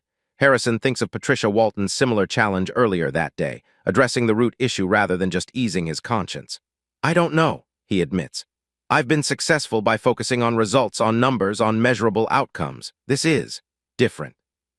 Less tangible. Eleanor reaches across the table, covering his hand with hers. Different, yes, but perhaps more important in the long run. She pauses. You know, I'm giving a lecture series at the Art Institute next month. Art as Witness, Visualizing Social Justice. Perhaps you might attend? It might offer some perspective. Harrison agrees, though inwardly he doubts a lecture series will address the disquiet Zora Rockefeller has awakened in him. Still, his mother's wisdom has guided him through many of life's challenges. Perhaps it will help with this one, too. As dinner concludes and Harrison prepares to leave, Eleanor walks him to the door. One more thing, she says, her expression serious. If you truly want to make amends, don't just offer to upgrade her ticket. Find a way to validate her humanity, not her last name. With those words resonating in his mind, Harrison steps out into the Chicago evening, the path forward still unclear, but the necessity of taking it increasingly apparent. Back at Josephine's brownstone, Zora waits anxiously for her father's arrival. She's changed into her favorite dress, navy blue with white piping, the one her mother had bought for her last birthday. Mrs. Carter has prepared a special dinner, and the dining room table is set with Josephine's best china, all efforts to create normalcy around what everyone knows will be a difficult conversation. When the doorbell finally rings at 8:15 p.m., Zora restrains herself from running to answer it. Instead, she sits perfectly still in the living room, hands folded in her lap, the posture of composure her father has always valued. Marcus Rockefeller enters with Josephine, his tall frame slightly stooped with fatigue, his complexion a shade grayer than when Zora had seen him that morning. But his smile at the sight of his daughter is genuine, lighting his tired eyes. "There's my girl," he says, opening his arms. Zora's composure crumbles. She rushes to him, burying her face against his chest, inhaling the familiar scent of his cologne. "Daddy!" Marcus holds her close, one hand cradling the back of her head. For a moment they remain locked in embrace, father and daughter drawing strength from each other's presence. Josephine and Mrs. Carter discreetly withdraw to the kitchen, giving them privacy for this reunion. When they finally separate, Marcus studies his daughter's face. "Your aunt tells me you had quite an eventful flight." Zora nods, searching his expression for signs of his doctor's verdict. "It was fine, just a misunderstanding." Marcus leads her to the sofa, sitting beside her with his arms still around her shoulders. "Joe says it was more than that a passenger objected to your presence in first class until he heard our name." "It doesn't matter," Zora insists, more concerned about her father's health than past slights. "Dad, how was your appointment?" Marcus sighs, recognizing the deflection but also acknowledging the need to address the more pressing issue. "Zora, you know I've always been honest with you. Your mother and I agreed never to shield you from difficult truths, even when other parents might." Zora nods, her heart pounding. "I know. The cancer has spread to my lymph nodes. It's stage 3. The words land with the weight of concrete, though they confirm what Zora has suspected for weeks, the hushed phone calls, the increasing fatigue, the carefully hidden winces of pain. "What happens now?" she asks, her voice small but steady. Marcus squeezes her shoulder. "Aggressive treatment starting next week. Chemotherapy, possibly surgery, depending on how the tumors respond." "Like Mom," Zora whispers. Marcus closes his eyes briefly at the comparison. "Similar protocol, yes, but different type of cancer, different prognosis. The doctors are cautiously optimistic." Zora absorbs this, processing the clinical details to avoid drowning in the emotional implications. "Will I stay with Aunt Jo while you're in treatment?" "That's one of the things we need to discuss," Marcus confirms. "Jo has graciously offered to have you stay here during the most intensive treatment periods. You'd attend the laboratory school at the University of Chicago. They have an excellent program, and Jo can arrange emergency admission given the circumstances." Zora nods, her mind working through the practical considerations, a defense mechanism against the fear threatening to overwhelm her. "What about school in Philadelphia, and the house, and Pixel?" Pixel being her beloved cat. "We'll arrange for your coursework to transfer. Mrs. Delaney next door has already offered to care for Pixel and check on the house." Marcus tilts her chin up gently. "This is temporary, Zora. A few months while we get through the worst of it." Unspoken is the memory of similar reassurances about Eleonora's treatment, reassurances that had ultimately proven hollow as temporary arrangements became permanent adjustments to life without her. "I understand," Zora says, her voice stronger than she feels. Marcus studies his daughter, pride mixing with concern. "You're so much like your mother, facing difficulties head-on, thinking of practical solutions." He hesitates. "But Eleonora would also want you to acknowledge your feelings, not just power through them." Tears well in Zora's eyes, but she blinks them back. "I'm scared," she admits. "But I'm also a Rockefeller. We face challenges with dignity, right?" Marcus pulls her close again. "Yes, but being a Rockefeller also means having the strength to be vulnerable when necessary, to ask for help, to lean on family." He kisses the top of her head. "Your mother taught me that. It took me 40 years to learn it, but she was right, as usual." They sit together in comfortable silence until Josephine gently announces that dinner is ready. Throughout the meal, the adults maintain a carefully balanced conversation, acknowledging the seriousness of Marcus's diagnosis while emphasizing the positive aspects of the treatment plan. Zora participates politely, asking appropriate questions about the Chicago school and the logistics of dividing her time between 2 cities. Only after dinner, when Marcus has retired to the guest room to rest, does Zora's careful composure begin to crack. Alone in her bedroom, she clutches her mother's photograph, finally allowing the tears to fall freely. A soft knock at the door precedes Josephine's entrance. Without a word, she sits beside Zora on the bed, pulling her niece into a tight embrace. "It's not fair," Zora sobs against her aunt's shoulder. "First Mom and now Dad. Why is this happening to us?" Josephine has no answer to offer, no platitudes that would ease this particular pain. Instead, she simply holds Zora, stroking her hair, allowing her the space to express the fear and anger she had so carefully contained in her father's presence. "I don't want to be strong anymore," Zora confesses in a whisper. "I'm tired of being brave and composed and understanding. I just want things to be normal again." "I know, sweetheart," Josephine murmurs. "And it's okay to feel that way. Being strong doesn't mean never breaking down. It means finding a way forward even after you do." Eventually, Zora's tears subside. She pulls back, wiping her eyes with the back of her hand. "Will you help me if Dad gets really sick like Mom did?" "Of course I will," Josephine promises. "We're family, we face things together." Zora nods, comforted by the certainty in her aunt's voice. As Josephine prepares to leave, Zora asks, "Auntie Jo, that woman in the lecture flyer at the museum, Alina Whitfield, do you think she really could be Mr. Whitfield's mother?" Josephine pauses, surprised by the change of subject. "It's possible. Why do you ask?" Zora shrugs, unable to articulate the connection she feels to this unresolved thread from the morning's events. "Just curious." As Josephine says goodnight, Zora turns once more to her mother's photograph. "I wish you were here, Mom," she whispers. "You'd know exactly what to do about Dad, about everything." Outside her door, Josephine pauses, overhearing the quiet plea. Her heart aches for her niece, facing challenges no child should have to confront.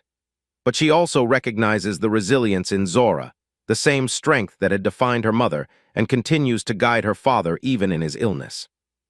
What none of them yet realize is that the events set in motion on Flight 1857, the confrontation, the revelation, the unexpected connections, will continue to ripple outward, affecting not just the Rockefeller family but also Harrison Whitfield, whose own journey of recognition has only just begun. The next 2 weeks pass in a blur of activity and adjustment. Marcus returns to Philadelphia to begin his treatment, with Zora remaining in Chicago to settle into her new school. The arrangement is meant to ease her transition while giving Marcus space to manage the initial, most debilitating phase of his chemotherapy without his daughter witnessing his suffering. Zora adapts to the University of Chicago Laboratory School with the same quiet determination she brings to all challenges. Her academic credentials from her Philadelphia private school ease her entry into advanced classes, and her natural intelligence quickly impresses her new teachers. Socially, however, she remains reserved, friendly but guarded, unwilling to form close attachments in what she views as a temporary situation. Harrison Whitfield, meanwhile, completes his business in Chicago and returns to his regular routine in New York. Yet something has shifted in his perspective. He finds himself noticing things he'd previously overlooked, the subtle changes in how people are treated based on appearance, the assumptions that color interactions in his predominantly white corporate environment, the absence of diversity in certain spaces. On a rainy Tuesday, 3 weeks after the flight, these parallel narratives unexpectedly converge. Josephine receives a call from Philadelphia. Marcus has been hospitalized with complications from his treatment, a severe infection requiring immediate intervention. She must fly out that evening, but her university commitments make it impossible to bring Zora along immediately. "Mrs. Carter will stay with you tonight," she explains to Zora, hastily packing an overnight bag. "I'll arrange for you to fly out tomorrow morning once I've assessed the situation." Zora, pale but composed, nods her understanding. "Is Dad going to be okay?" "The doctors are optimistic," Josephine says, carefully choosing her words. "The infection is serious but treatable. They caught it early." What she doesn't say is that in cancer patients undergoing chemotherapy, even treatable infections can quickly become life-threatening. Marcus's doctors are concerned enough to have called her directly, suggesting she come as soon as possible. "I want to come with you now," Zora insists, sensing the gravity beneath her aunt's measured tone. "Sweetheart, there are no direct flights available tonight. The earliest I could get you there would be tomorrow morning anyway." Josephine kneels to meet Zora's eyes. "I promise I'll call as soon as I see him and we'll get you on the first flight tomorrow."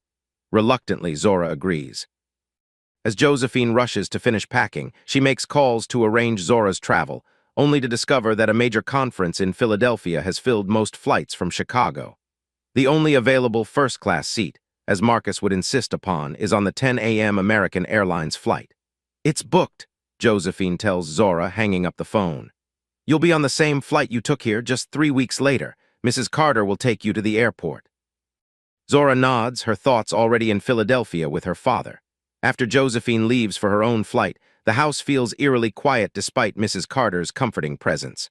Unable to concentrate on homework or books, Zora finds herself drawn to the computer in Josephine's study. Opening a browser window, she types, Eleanor Whitfield, University of Chicago. The search results confirm her suspicions. Eleanor Whitfield is indeed a prominent educator and activist, her biography listing a son named Harrison who works in finance in New York. Further searching reveals articles about Harrison Whitfield's rise through the financial industry, his reputation as a tough but fair negotiator, his charitable work with several educational foundations. One particular article catches Zora's attention, a profile in Chicago Business Monthly featuring a photograph of Harrison with his mother at a fundraising gala for inner-city educational initiatives. The caption reads, Harrison Whitfield credits his mother, Dr. Eleanor Whitfield, with instilling in him the value of education as a pathway to opportunity. Zora studies the photograph, reconciling this image of a philanthropic businessman with the man who had so objected to her presence in first class.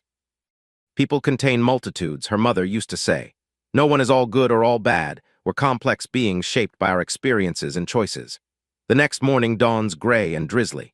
Mrs. Carter drives Zora to O'Hare, maintaining a steady stream of reassuring conversation that does little to ease the knot of anxiety in the girl's stomach. Her father's condition, according to Josephine's late-night call, has stabilized but remains serious. At the airport, Zora moves through security with practiced ease, her small rolling suitcase and leather satchel her only luggage. As she approaches the gate for Flight 1857, the same flight number she notes with mild surprise, she scans the waiting area out of habit, and freezes. Sitting alone, engrossed in reading something on his tablet, is Harrison Whitfield. Zora considers her options. The waiting area is large enough that she could easily find a seat far from him, avoiding any interaction. That would certainly be the simplest choice, yet something, curiosity perhaps, or her mother's voice in her head encouraging understanding over avoidance, propels her forward. Mr. Whitfield, she says, stopping before him. Harrison looks up, his expression shifting from confusion to shock as he recognizes her. Zora Rockefeller? Yes, sir, she gestures to the empty seat beside him. May I? Of course, he says, quickly moving his briefcase to make room. As she sits, he struggles to find appropriate words. This is unexpected. Are you returning to Philadelphia? Zora nods, her composure slipping slightly as she explains. My father is in the hospital, complications from his cancer treatment. Harrison's face falls. I'm very sorry to hear that. Is it serious? Yes, Zora admits, her voice smaller than she intends. My aunt flew out last night. I'm joining her today. Harrison absorbs this, noting the strain in the girl's expression despite her efforts to maintain her dignity. I'm sure he's receiving excellent care, he offers, knowing the inadequacy of the words even as he speaks them. Zora nods again, then asks, Are you on the 10 a.m. flight too? Yes, unexpected business in Philadelphia. I was supposed to fly yesterday, but... He gestures vaguely to the window where rain streams down the glass. Weather delays. They sit in awkward silence for a moment before Harrison says, I want to thank you. Zora looks at him, surprised. For what? For opening my eyes, I suppose. He sets his tablet aside, turning to face her fully. Our conversation on the flight here, it stayed with me, made me think about things I hadn't considered before. What kind of things? Zora asks, genuinely curious. Harrison considers how to explain complex realizations to an 11-year-old, then remembers this is no ordinary child. About assumptions, about privilege, both the kind that comes with a name like yours and the kind that comes with looking like me, about how differently we experience the same spaces. Zora studies him, her perceptive gaze reminding him again of how easily he had underestimated her. I looked up your mother, she says, changing the subject. Dr. Eleanor Whitfield. She seems impressive. Harrison blinks, caught off guard by both the statement and the shift in conversation. She's been a force in education reform for decades. He pauses. How did you know to look her up? I saw a flyer for her lecture series at the Art Institute. Art as Witness, Visualizing Social Justice. The last name made me wonder if you were related. Yes, that's her latest project. Harrison shakes his head slightly, bemused. She's technically retired, but she never stops working for causes she believes in. Is Harrison your first name because of To Kill a Mockingbird? Zora asks. Since your mom loves the book so much. Harrison's eyebrows rise. Yes, actually, Atticus's first name is Harrison in the book. Not many people make that connection. He studies her with new appreciation. You're very observant. My mother said that was both my gift and my burden, Zora replies with a small smile. Seeing things others miss. The boarding announcement interrupts their conversation. As first-class passengers, they're called to board in the initial group. Walking side by side down the jetway, they present an unlikely pair. the tall, impeccably dressed businessman and the small, serious-faced girl with her leather satchel. Checking their boarding passes, they discover they're seated in the same row again, 2A and 2B, exactly as before. This coincidence elicits a genuine laugh from Zora, the first since receiving news of her father's hospitalization. It seems the universe has a sense of humor, Harrison comments as they settle into their seats. Or a lesson to teach, Zora suggests, echoing one of her mother's favorite phrases. As the boarding process continues around them, Harrison makes a decision. Zora, would you allow me to help when we land in Philadelphia? I could arrange a car service to take you directly to the hospital. Zora considers the offer. That's very kind, but my aunt will have someone meeting me. Of course, Harrison nods, careful not to press. The offer stands if plans change. The flight attendant approaching their row is not Marion from their previous flight, but an equally professional woman in her 40s named Sandra. She greets them warmly, offering pre-flight beverages. If she notices anything unusual about their pairing, she gives no indication. As the plane taxis toward the runway, Harrison observes Zora's hands tightening on the armrests. The same reaction to takeoff she displayed 3 weeks earlier. Without comment, he begins to speak quietly about the engineering principles of flight, explaining how the aircraft's design ensures stability even in turbulence. It's the same information Captain Chen had shared with her, but Harrison adds analogies that make the concepts more accessible. Zora's grip gradually relaxes as she focuses on his explanation rather than her anxiety. When the plane levels off at cruising altitude, she turns to him with genuine curiosity. How do you know so much about aviation? My father was an engineer before he got sick, Harrison explains. He loved explaining how things worked, especially airplanes. I absorbed more than I realized as a child. My father's a doctor, Zora offers. He does the same thing with medical information, explains things most adults wouldn't bother trying to help a kid understand. This exchange marks a shift in their interaction, from the awkward politeness of the gate area to something approaching genuine conversation.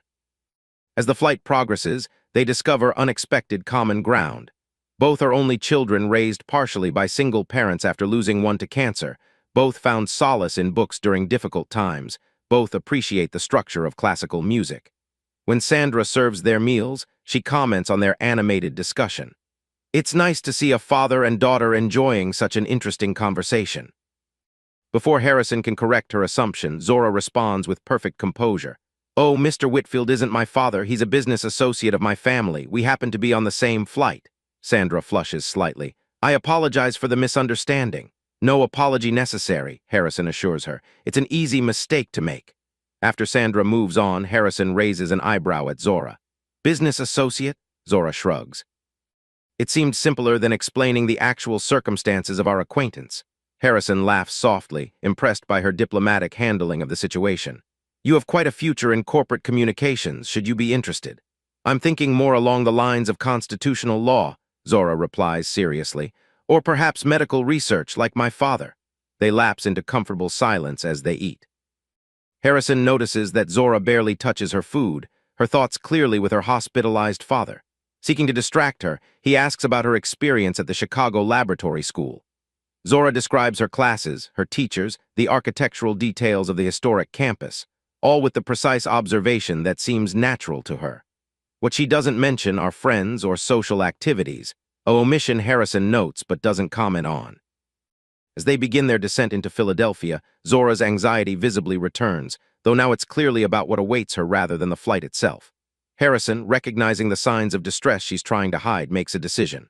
Zora, he says quietly, would it be all right if I accompanied you to the hospital, not to intrude on your family time, but just to ensure you arrive safely? I could wait in the lobby until your aunt comes down, then be on my way. Zora considers this unexpected offer. Why would you do that? Harrison answers honestly. Because I think it's what my mother would expect of me, and because I suspect it's what your mother would have wanted for you, someone looking out for you during a difficult time. The mention of her mother visibly affects Zora. She blinks rapidly, then nods. Okay, thank you. When they land, Harrison texts his Philadelphia contacts to arrange transportation while Zora calls Josephine to update her on the change in plans.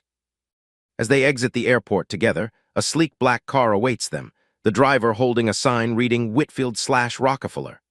The drive to the hospital passes in silence, Zora gazing out the window at the familiar Philadelphia streets, Harrison respecting her need for quiet contemplation. When they arrive at the University of Pennsylvania Hospital, He accompanies her to the main information desk, his presence beside her ensuring immediate attention from the staff. "We're here to see Dr. Marcus Rockefeller," he explains to the receptionist. "This is his daughter, Zora." The receptionist checks her computer, then looks up with a gentle smile. "Yes, Ms. Rockefeller is expecting you. Dr. Rockefeller is in the oncology wing, room 412. Would you like someone to escort you?" "That won't be necessary," Harrison answers. "We'll find our way." In the elevator, Zora stands perfectly still, her composure maintained through visible effort. As they reach the 4th floor, Harrison asks, "Would you like me to wait here while you go in first?" Zora hesitates, then shakes her head. "No, please come with me, just until I see my aunt." The vulnerability in her request touches something deep in Harrison. "Of course." They walk together down the antiseptic corridor, past rooms where other patients and families face their own medical crises. Outside room 412, Zora pauses, taking a deep breath. Harrison stands quietly beside her, a steadying presence as she prepares to face whatever waits behind the door. When she finally pushes it open, the scene inside is both better and worse than feared. Marcus Rockefeller lies in the hospital bed, connected to various monitors and an IV drip, his complexion ashen against the white sheets. But he's awake, his eyes finding his daughter immediately, a weak smile forming on his lips. Josephine sits beside the bed, rising quickly as they enter. "Zora," she says, moving to embrace her niece. Over Zora's shoulder, her eyes meet Harrison's, confusion evident in her expression. "Daddy," Zora whispers, moving to her father's bedside once Josephine releases her. "I came as soon as I could." Marcus raises a hand to touch her cheek. "My brave girl, I'm sorry to worry you." "Are you going to be okay?" Zora asks directly, her voice steady despite the fear evident in her eyes. "The infection is responding to antibiotics," Marcus assures her. "I'll be back on my feet in no time." The effort of speaking clearly taxes him, but he maintains his focus on his daughter. Josephine turns to Harrison, who stands respectfully near the door. "I'm sorry, you are—" "Harrison Whitfield," he introduces himself, keeping his voice low. "Zora and I were on the same flight. I offered to ensure she arrived safely." Recognition dawns in Josephine's eyes. "Mr. Whitfield, from the previous flight as well, I believe." "Yes," Harrison acknowledges, understanding that Zora has shared the story of their first encounter. "I should leave you to your family time. I just wanted to make sure Zora reached you safely." Before Josephine can respond, Marcus's weak voice interrupts from the bed. "Whitfield, as in the incident on Zora's flight to Chicago." Harrison turns to the bed, meeting the evaluating gaze of Marcus Rockefeller, diminished by illness but still commanding respect. "Yes, sir. I behaved inappropriately on that flight, and I've apologized to your daughter. I happened to be on today's flight as well and offered my assistance in getting her to the hospital." Marcus studies him with the careful assessment of a physician accustomed to making quick judgments about character. "That was thoughtful of you. It was the least I could do," Harrison responds simply. An understanding passes between the two men, acknowledgement of past error and present attempt at correction. Marcus nods slightly, then turns his attention back to Zora, who has been watching this exchange with interest. "Mr. Whitfield," Josephine says, stepping toward the door. "May I speak with you in the hallway for a moment?" Outside the room, Josephine's professional demeanor gives way to genuine gratitude. "Thank you for bringing her safely. This has been difficult for her, losing her mother so recently and now her father's illness." "She's an extraordinary young woman," Harrison says. "Far more mature and composed than many adults I know, myself included at times." Josephine's expression softens. "Yes, she is, though sometimes I worry about the weight she carries, always being the poised, perfect Rockefeller." Harrison nods, understanding. "She mentioned your lecture series at the Art Institute, Art as Witness. Are you by chance related to Dr. Alina Whitfield?" "No," Josephine smiles. "Though I'm familiar with her work, she's quite respected in academic circles." "She's my mother," Harrison explains. "And I think she and Zora would get along remarkably well. They share a similar perspective on many things." Josephine studies him with newfound interest. "I see. Well, that explains some things." She hesitates, then adds, "Mr. Whitfield, I don't know what transpired between you and Zora on today's flight, but she seems to have developed a certain respect for you, despite your initial encounter. That's not something she grants easily, especially now." Harrison absorbs this, unexpectedly moved by the observation. "The respect is mutual, I assure you." From inside the room comes the sound of Zora's voice, reading aloud, perhaps from a book or newspaper, the words indistinct but the rhythm soothing. Josephine glances back toward the door. "I should return to them," she says. "Thank you again for your assistance today." "Of course." Harrison produces a business card from his wallet. "If there's anything you need during your stay in Philadelphia, transportation, accommodations, anything at all, please don't hesitate to call. I have extensive contacts in the city." Josephine accepts the card with a slight smile. That's very kind, though the Rockefeller name opens most doors we might need. Of course, Harrison acknowledges. Still, the offer stands. As Josephine returns to the hospital room, Harrison remains in the hallway a moment longer, listening to the cadence of Zora's reading voice, strong and clear despite the circumstances, carrying the same dignity she had maintained throughout their unusual acquaintance. Walking toward the elevator, he realizes that his perspective has shifted in ways he's only beginning to understand. The girl he had initially dismissed based on appearance and assumption has become, in some small but significant way, a catalyst for change in how he perceives the world and his place within it. As the elevator doors close, Harrison pulls out his phone and dials a familiar number. "Mom, it's me. I've been thinking about your lecture series. I'd like to attend if the offer still stands. And there's someone I think you should meet." If you've been moved by this story about personal growth, false assumptions, and the unexpected connections that can change us, please take a moment to subscribe to our channel. We'd also love to hear your thoughts in the comments. Have you ever had an encounter that changed your perspective in a profound way? Your subscription helps us continue bringing these meaningful narratives to life. 3 months later, the University of Chicago's elegant Rava and David Logan Center for the Arts hums with anticipation. The auditorium is nearly full for the final lecture in Dr. Alina Whitfield's series, Art as Witness, Visualizing Social Justice. Among those seated in the front row are Harrison Whitfield, Josephine Rockefeller, and Zora, whose appearance has changed subtly since we last saw her. She's perhaps an inch taller, her face a touch leaner, her eyes carrying wisdom beyond her recent 12th birthday. Marcus Rockefeller is noticeably absent. His battle with cancer continues, with promising periods of remission punctuated by concerning setbacks. Today is one of the difficult days, necessitating his remaining in Philadelphia under medical supervision while Zora continues her temporary life in Chicago. As Alina Whitfield takes the stage to enthusiastic applause, Zora leans toward Harrison. "Your mother looks exactly like her photograph, except her smile is even warmer in person." Harrison nods, pride evident in his expression. "Wait until you hear her speak. She has a way of making complex ideas accessible without oversimplifying them." "Like my mother did," Zora observes quietly. "Yes," Harrison agrees, "very much so." Their relationship has evolved in unexpected ways since that day at the Philadelphia hospital. What began as a chance reconnection on a flight has developed into a kind of mentorship, with Harrison stopping in Chicago during his frequent business trips to take Zora to museums, concerts, or simply for ice cream and conversation. Josephine, initially wary of this unusual friendship, has come to appreciate Harrison's genuine interest in her niece's well-being and intellectual development. In Zora's life of disruption and uncertainty, he has become a stable presence, someone who sees and values her for exactly who she is, not for her famous name or despite her race, but for her remarkable mind and resilient spirit. Alina Whitfield begins her lecture with a powerful slide, a black and white photograph from the 1960s civil rights movement juxtaposed with a contemporary image of protest. "Art captures what statistics cannot," she explains, her resonant voice filling the auditorium. "It makes visible the human experience behind the headlines, forcing us to see what we might otherwise choose to ignore." Zora listens attentively, occasionally jotting notes in the leather-bound journal that had been a gift from Harrison on her 12th birthday. The inscription inside reads, "For Zora, may you continue to observe what others miss and speak what others need to hear." With admiration, Harrison Whitfield. As the lecture progresses, Alina touches on themes that resonate deeply with Zora's own experiences. The power of names and labels to either confine or liberate, the complex intersection of privilege and prejudice, the importance of seeing beyond assumptions to recognize shared humanity. When the formal presentation concludes and the audience rises in standing ovation, Alina acknowledges the applause with gracious nods.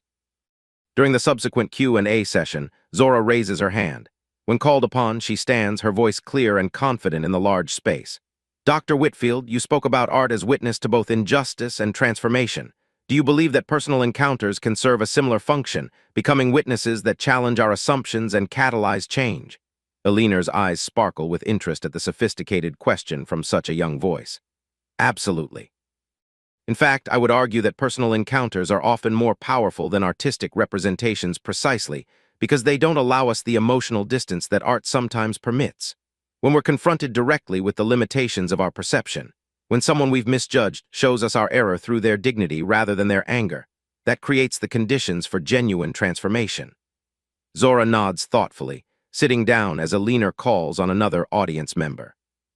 Harrison leans over to whisper, "Excellent question. I've been thinking about it since we met," Zora admits quietly. "About why some people change their perspectives after encounters like ours while others double down on their assumptions." "What's your theory?" Harrison asks, genuinely curious. "I think," Zora says slowly, "it depends on whether a person values being right more than becoming better." Harrison blinks, struck by the insight. "That's remarkably astute." Zora shrugs, but her expression suggests the matter remains important to her. "I'm still working through it." After the lecture concludes, they make their way to the reception area where Alina greets audience members. When she spots Harrison, her face lights up. She excuses herself from her current conversation and moves toward them. "Harrison," she says warmly, embracing her son, "I'm so glad you could make it." "Wouldn't have missed it, Mom," he replies. "That was exceptional even by your standards." Lena's attention shifts to Zora and Josephine. "And you must be Dr. Rockefeller and the famous Zora I've heard so much about." "Just Josephine, please," Josephine corrects with a smile. "My brother is the doctor in the family, and I don't know about famous," Zora adds with a hint of shyness unusual for her. "Well, you're certainly notable in our household," Alina assures her. "Harrison speaks of you often and with great admiration." Zora glances at Harrison, surprised by this revelation. He offers a slightly embarrassed smile in return. "Your question during the Q&A was particularly insightful," Alina continues. "I'd love to hear more about what prompted it." As Zora begins to explain, drawing on their initial meeting on Flight 1857 and the subsequent evolution of their unlikely friendship, Alina listens with genuine interest. Josephine and Harrison step slightly aside, giving them space for this conversation between kindred spirits separated by 6 decades but connected by shared values. "They seem to be hitting it off," Josephine observes. "I thought they might," Harrison replies. "They share a similar perspective on the world, seeing both its flaws and its potential for growth." Josephine studies him thoughtfully. "You've changed since that first flight. Zora's noticed it too." Harrison nods, accepting the assessment. "Thatting. It forced me to recognize assumptions I didn't even realize I was making, and once you see them, you can't unsee them. Most people would have apologized in the moment and promptly forgotten the whole incident," Josephine notes. "You've done considerably more than that." "Because it matters," Harrison says simply. "Because she matters, not as a Rockefeller, but as Zora. Because my mother raised me to be better than I was that day on the plane." Across the reception area, Alina and Zora have moved to examine one of the exhibition photographs, their heads bent together in animated discussion. The elder woman gestures to specific elements in the image while Zora nods, absorbing the insights with the same intensity she brings to all intellectual pursuits. "She reminds me of Eleonora," Josephine says softly, watching her niece. "That same fierce intelligence, that unwillingness to accept simplistic answers. How is her father doing?" Harrison asks, his tone shifting to concern. "Really doing beyond what Zora is told?" Josephine sighs. "It's been a difficult journey. The latest treatment shows promise, but—" She leaves the sentence unfinished, the uncertainty hanging between them. "And Zora, how is she handling it all?" "With the composure you've witnessed," Josephine replies. "Too much composure sometimes. I worry about what she's not expressing, what she's holding inside to maintain that Rockefeller dignity Marcus values so highly." Harrison nods, understanding. He's witnessed moments when Zora's carefully maintained poise has slipped, revealing the vulnerable child beneath the precocious exterior. Those glimpses have only deepened his respect for her resilience. "Your friendship has been good for her," Josephine acknowledges. "It gives her something constant in a time of great uncertainty." Before Harrison can respond, Alina and Zora rejoin them. Zora's eyes are bright with intellectual stimulation, a welcome change from the worry that often shadows her expression when discussing her father's condition. "Dr. Whitfield has invited me to contribute to her next project," Zora announces. "A collection of essays exploring how young people experience and respond to social inequity." "That's wonderful," Josephine responds, genuine pleasure in her voice. "Your mother would be so proud." A flicker of sadness crosses Zora's face at the mention of Eleonora, quickly masked by a determined smile. "I think she would. I've rarely encountered such articulate insight from someone so young," Alina tells Josephine. "You and her parents have clearly provided exceptional guidance." "The credit belongs primarily to her mother," Josephine says quietly. "Eleonora had a gift for nurturing both intellectual rigor and emotional intelligence, qualities Zora has inherited in abundance." Understanding passes between the two older women, recognition of the complex legacy of a mother's influence. particularly when that mother is no longer present to guide her child through life's challenges. As the reception winds down, they prepare to part ways. Eleanor to meet with her publisher, Josephine to a university commitment, leaving Harrison and Zora with plans for their now traditional museum visit followed by hot chocolate at a cafe near the Art Institute. "Before we go," Eleanor says, taking Zora's hands in hers, "I want to thank you." "For what?" Zora asks, puzzled. Eleanor glances at her son, then back to Zora. "For helping Harrison see something he needed to recognize, for responding to a difficult situation with grace rather than justified anger. That takes a special kind of strength." Zora absorbs this, clearly moved by the acknowledgement. "I was just being myself." "Exactly," Eleanor smiles. "And sometimes that's the most powerful thing we can be." As they leave the Logan Center, stepping into the crisp Chicago autumn, Harrison offers Zora his arm in a gesture that has become their custom during these outings, a small acknowledgement of her maturity despite her youth. She accepts it with the dignified nod that never fails to remind him of their first encounter. "Your mother is extraordinary," Zora comments as they walk toward his waiting car. "See where you get your ability to listen without immediately judging." Harrison laughs softly. "I think you're giving me too much credit. That ability is relatively new and still developing." "But you're trying," Zora points out. "That's more than most people do." This simple observation encapsulates the heart of their unlikely friendship, the mutual recognition of effort, of growth, of the challenging work required to move beyond first impressions and unconscious bias toward genuine understanding. As they drive toward the Art Institute, neither could have predicted how their paths first crossed on Flight 1857, nor how that brief, tense encounter would evolve into a connection that transcends age, race, and circumstance. Their story continues to unfold, a testament to the transformative power of seeing beyond assumptions to recognize the humanity we share. For Zora Rockefeller, navigating the complex intersection of privilege and prejudice while facing profound personal loss. And for Harrison Whitfield, confronting limitations in his own perception while learning to truly see others. The journey that began with conflict has led to unexpected growth for both. It's a reminder that sometimes, the most significant connections in our lives arise from moments of tension rather than ease, from the challenging spaces where different worlds collide, creating opportunity for new understanding to emerge. If this story touched you, please subscribe to our channel and share your thoughts in the comments below. Your engagement helps us continue bringing these meaningful narratives to audiences everywhere. 6 months have passed since the art lecture at the University of Chicago. Winter has released its grip on the city, giving way to tentative spring warmth that coaxes crocuses from the soil in Millennium Park. Inside the gleaming glass tower of Northwestern Memorial Hospital, however, the seasons might as well not exist.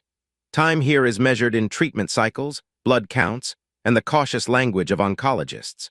Marcus Rockefeller sits upright in a private room, the large window offering a sweeping view of Lake Michigan. His appearance has changed dramatically since we last saw him, his once robust frame now gaunt, his remaining hair a soft gray fuzz following the most recent round of chemotherapy. Yet his eyes remain sharp, observant, a doctor's analytical gaze even when he is the patient. Zora sits beside him, reading aloud from a dog-eared copy of James Baldwin's The Fire Next Time.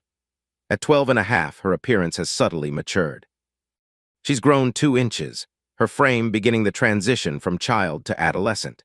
Today she wears a simple navy dress with a white cardigan, the uniform of the prestigious Chicago laboratory school she now attends full-time, her Philadelphia life indefinitely suspended while her father undergoes specialized treatment available only at Northwestern's renowned oncology center. It seems to me that one ought to rejoice in the fact of death, ought to decide indeed to earn one's death by confronting with passion the conundrum of life. Zora reads, her voice steady despite the weight of the words in the context of her father's illness. Marcus watches her with undisguised pride. "Enough Baldwin for today, I think," he says gently. "Tell me about school instead. How was your history presentation?" Zora carefully marks their place in the book before setting it aside. "It went well.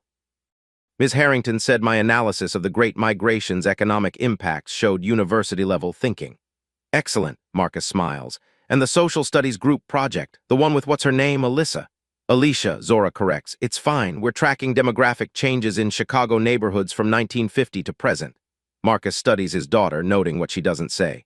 "Just fine. No challenges working with the group." Zora shrugs, a rare casual gesture that betrays her youth.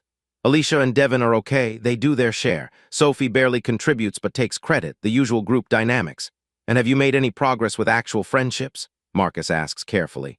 Josephine mentioned you've been spending most lunchtimes in the library.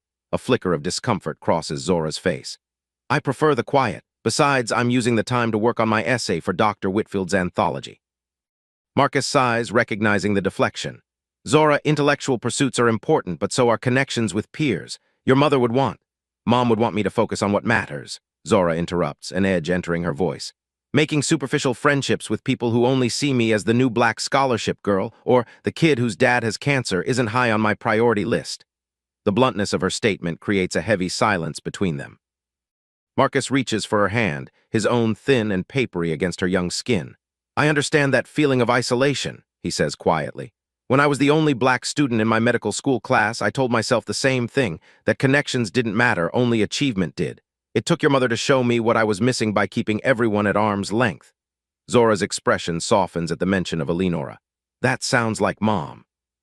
She'd be the first to tell you that your brilliant mind is just one part of who you are, Marcus continues. The heart needs nourishment too. Before Zora can respond, a gentle knock at the door heralds the arrival of Dr. Lydia Chen, Marcus's lead oncologist. In her early 50s, with steel-rimmed glasses and a calm demeanor that inspires confidence, she nods to both Rockefellers. I hope I'm not interrupting, she says, tablet in hand. Not at all, Marcus replies, shifting into his professional mode despite being the patient. Do you have the latest results?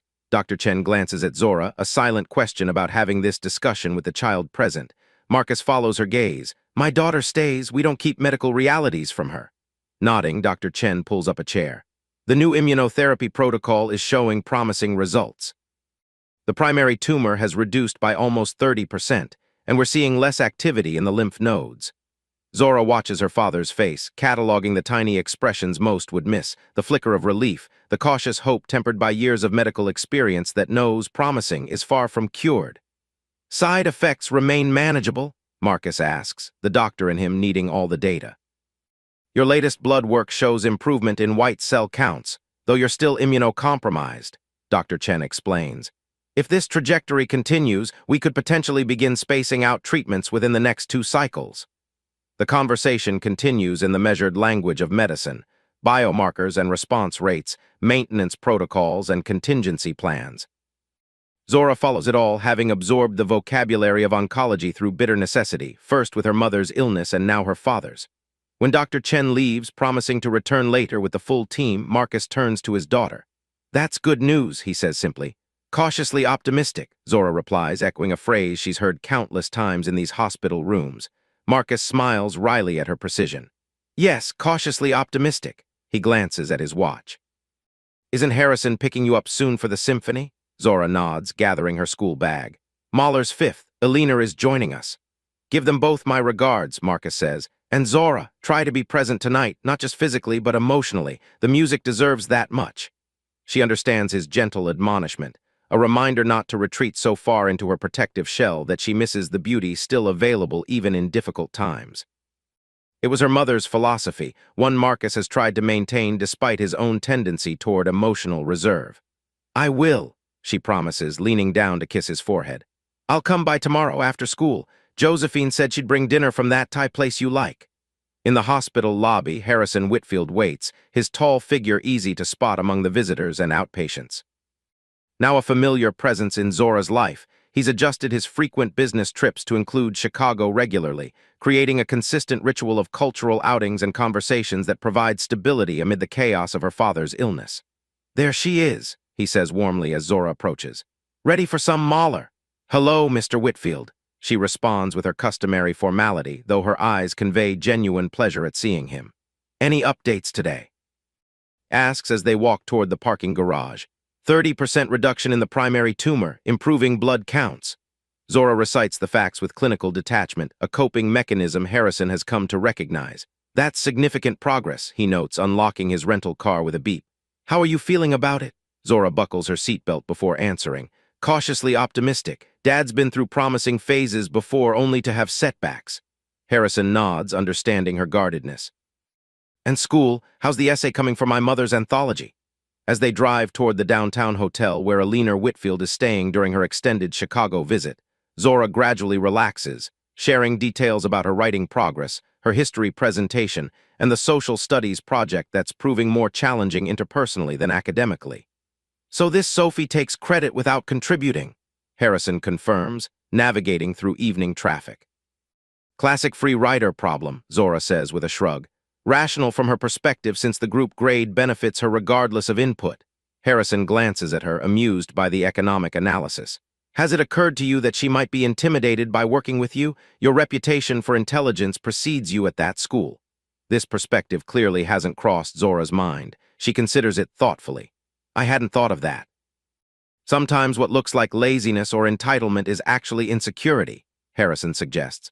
"Not always, of course. Some people are genuinely just looking for a free ride, but it might be worth considering." This small exchange exemplifies how their relationship has evolved, Harrison offering perspectives from his greater life experience, Zora absorbing them with the serious consideration she brings to all new information. Neither patronizing nor overly deferential, they've developed a rapport based on mutual respect and genuine affection. At the Four Seasons, Eleanor Whitfield awaits them in the lobby, elegant in a deep purple ensemble that complements her silver hair. At 74, she remains vibrant and sharp, her academic retirement allowing more time for the advocacy work that has defined much of her career. "Zora, dear," she greets, embracing the girl warmly. "How wonderful to see you." "And how is your father today?" As Zora shares the medical update, Eleanor listens attentively, her expression reflecting genuine concern. The bond between them has deepened since their first meeting 6 months ago, fueled by shared intellectual passions and Eleanor's natural mentorship of this gifted young person navigating extraordinary challenges. "We should celebrate this good news," Eleanor decides. "Perhaps dessert after the concert. I've heard the hotel's chocolate soufflé is transcendent." "Dad says I should be fully present for the Mahler," Zora offers with a small smile. "I think that includes dessert afterward. Your father is a wise man," Eleanor approves, linking her arm through Zora's as they walk toward Harrison's waiting car. "Mahler demands nothing less than our complete attention." The Chicago Symphony Orchestra's performance of Mahler's Fifth delivers exactly the transcendent experience Marcus had encouraged his daughter to embrace. From the opening trumpet fanfare through the tumultuous journey to the triumphant finale, Zora finds herself truly present, the music penetrating the protective layers she's built around her emotions. During the famous Adagietto movement, Mahler's love letter to his wife, as Eleanor had explained before the concert, Zora feels tears welling unexpectedly. The aching beauty of the strings speaks directly to the grief she's carried since her mother's death, the fear surrounding her father's illness, the loneliness of being exceptional in ways that create distance from peers. Harrison, noticing her reaction, silently offers a handkerchief. She accepts it gratefully, their exchange conducted without words or even eye contact, just a simple acknowledgement of emotion honored rather than suppressed. Later, over promised chocolate soufflés in the hotel restaurant, Eleanor engages Zora in a discussion about Mahler's life and work that elevates the conversation well beyond what most would expect a 12-year-old to comprehend. "His music contains multitudes," Eleanor explains. "Joy alongside despair, triumph emerging from tragedy. He understood that life doesn't deliver emotions in neat, separate packages." "Like Baldwin," Zora observes, making connections that delight her elder companion. "The ability to hold contradictory truths simultaneously."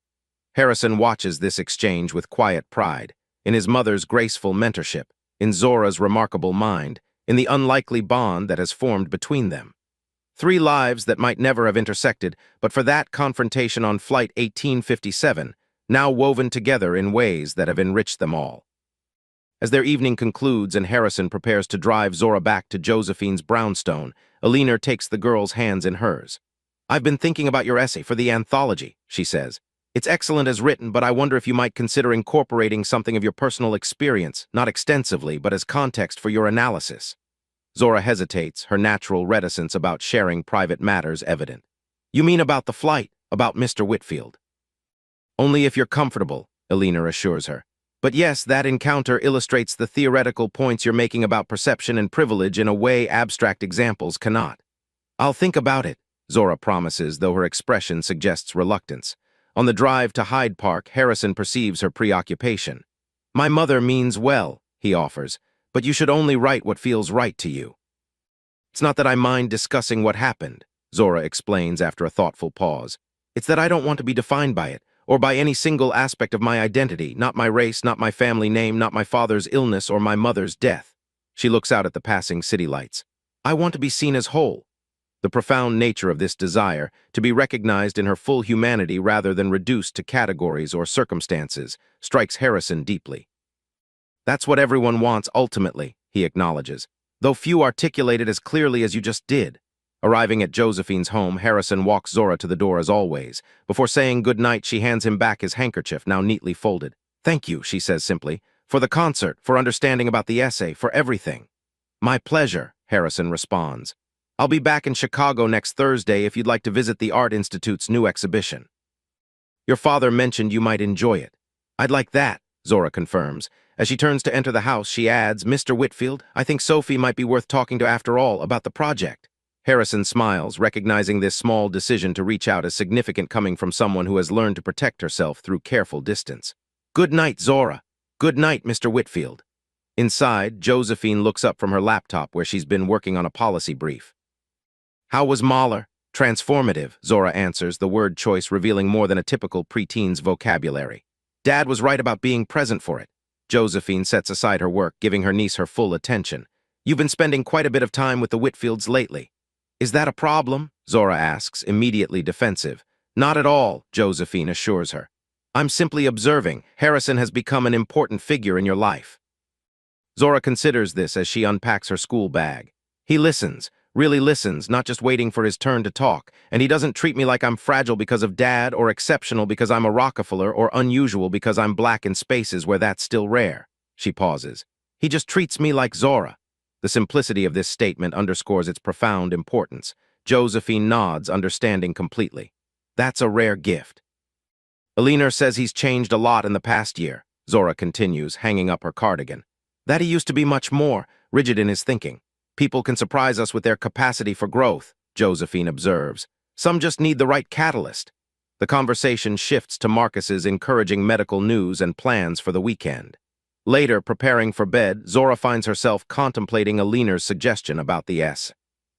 Perhaps there is value in sharing that moment on the plane, not as a story of victimization or even triumph, but as an illustration of how perceptions can shift when we truly see each other.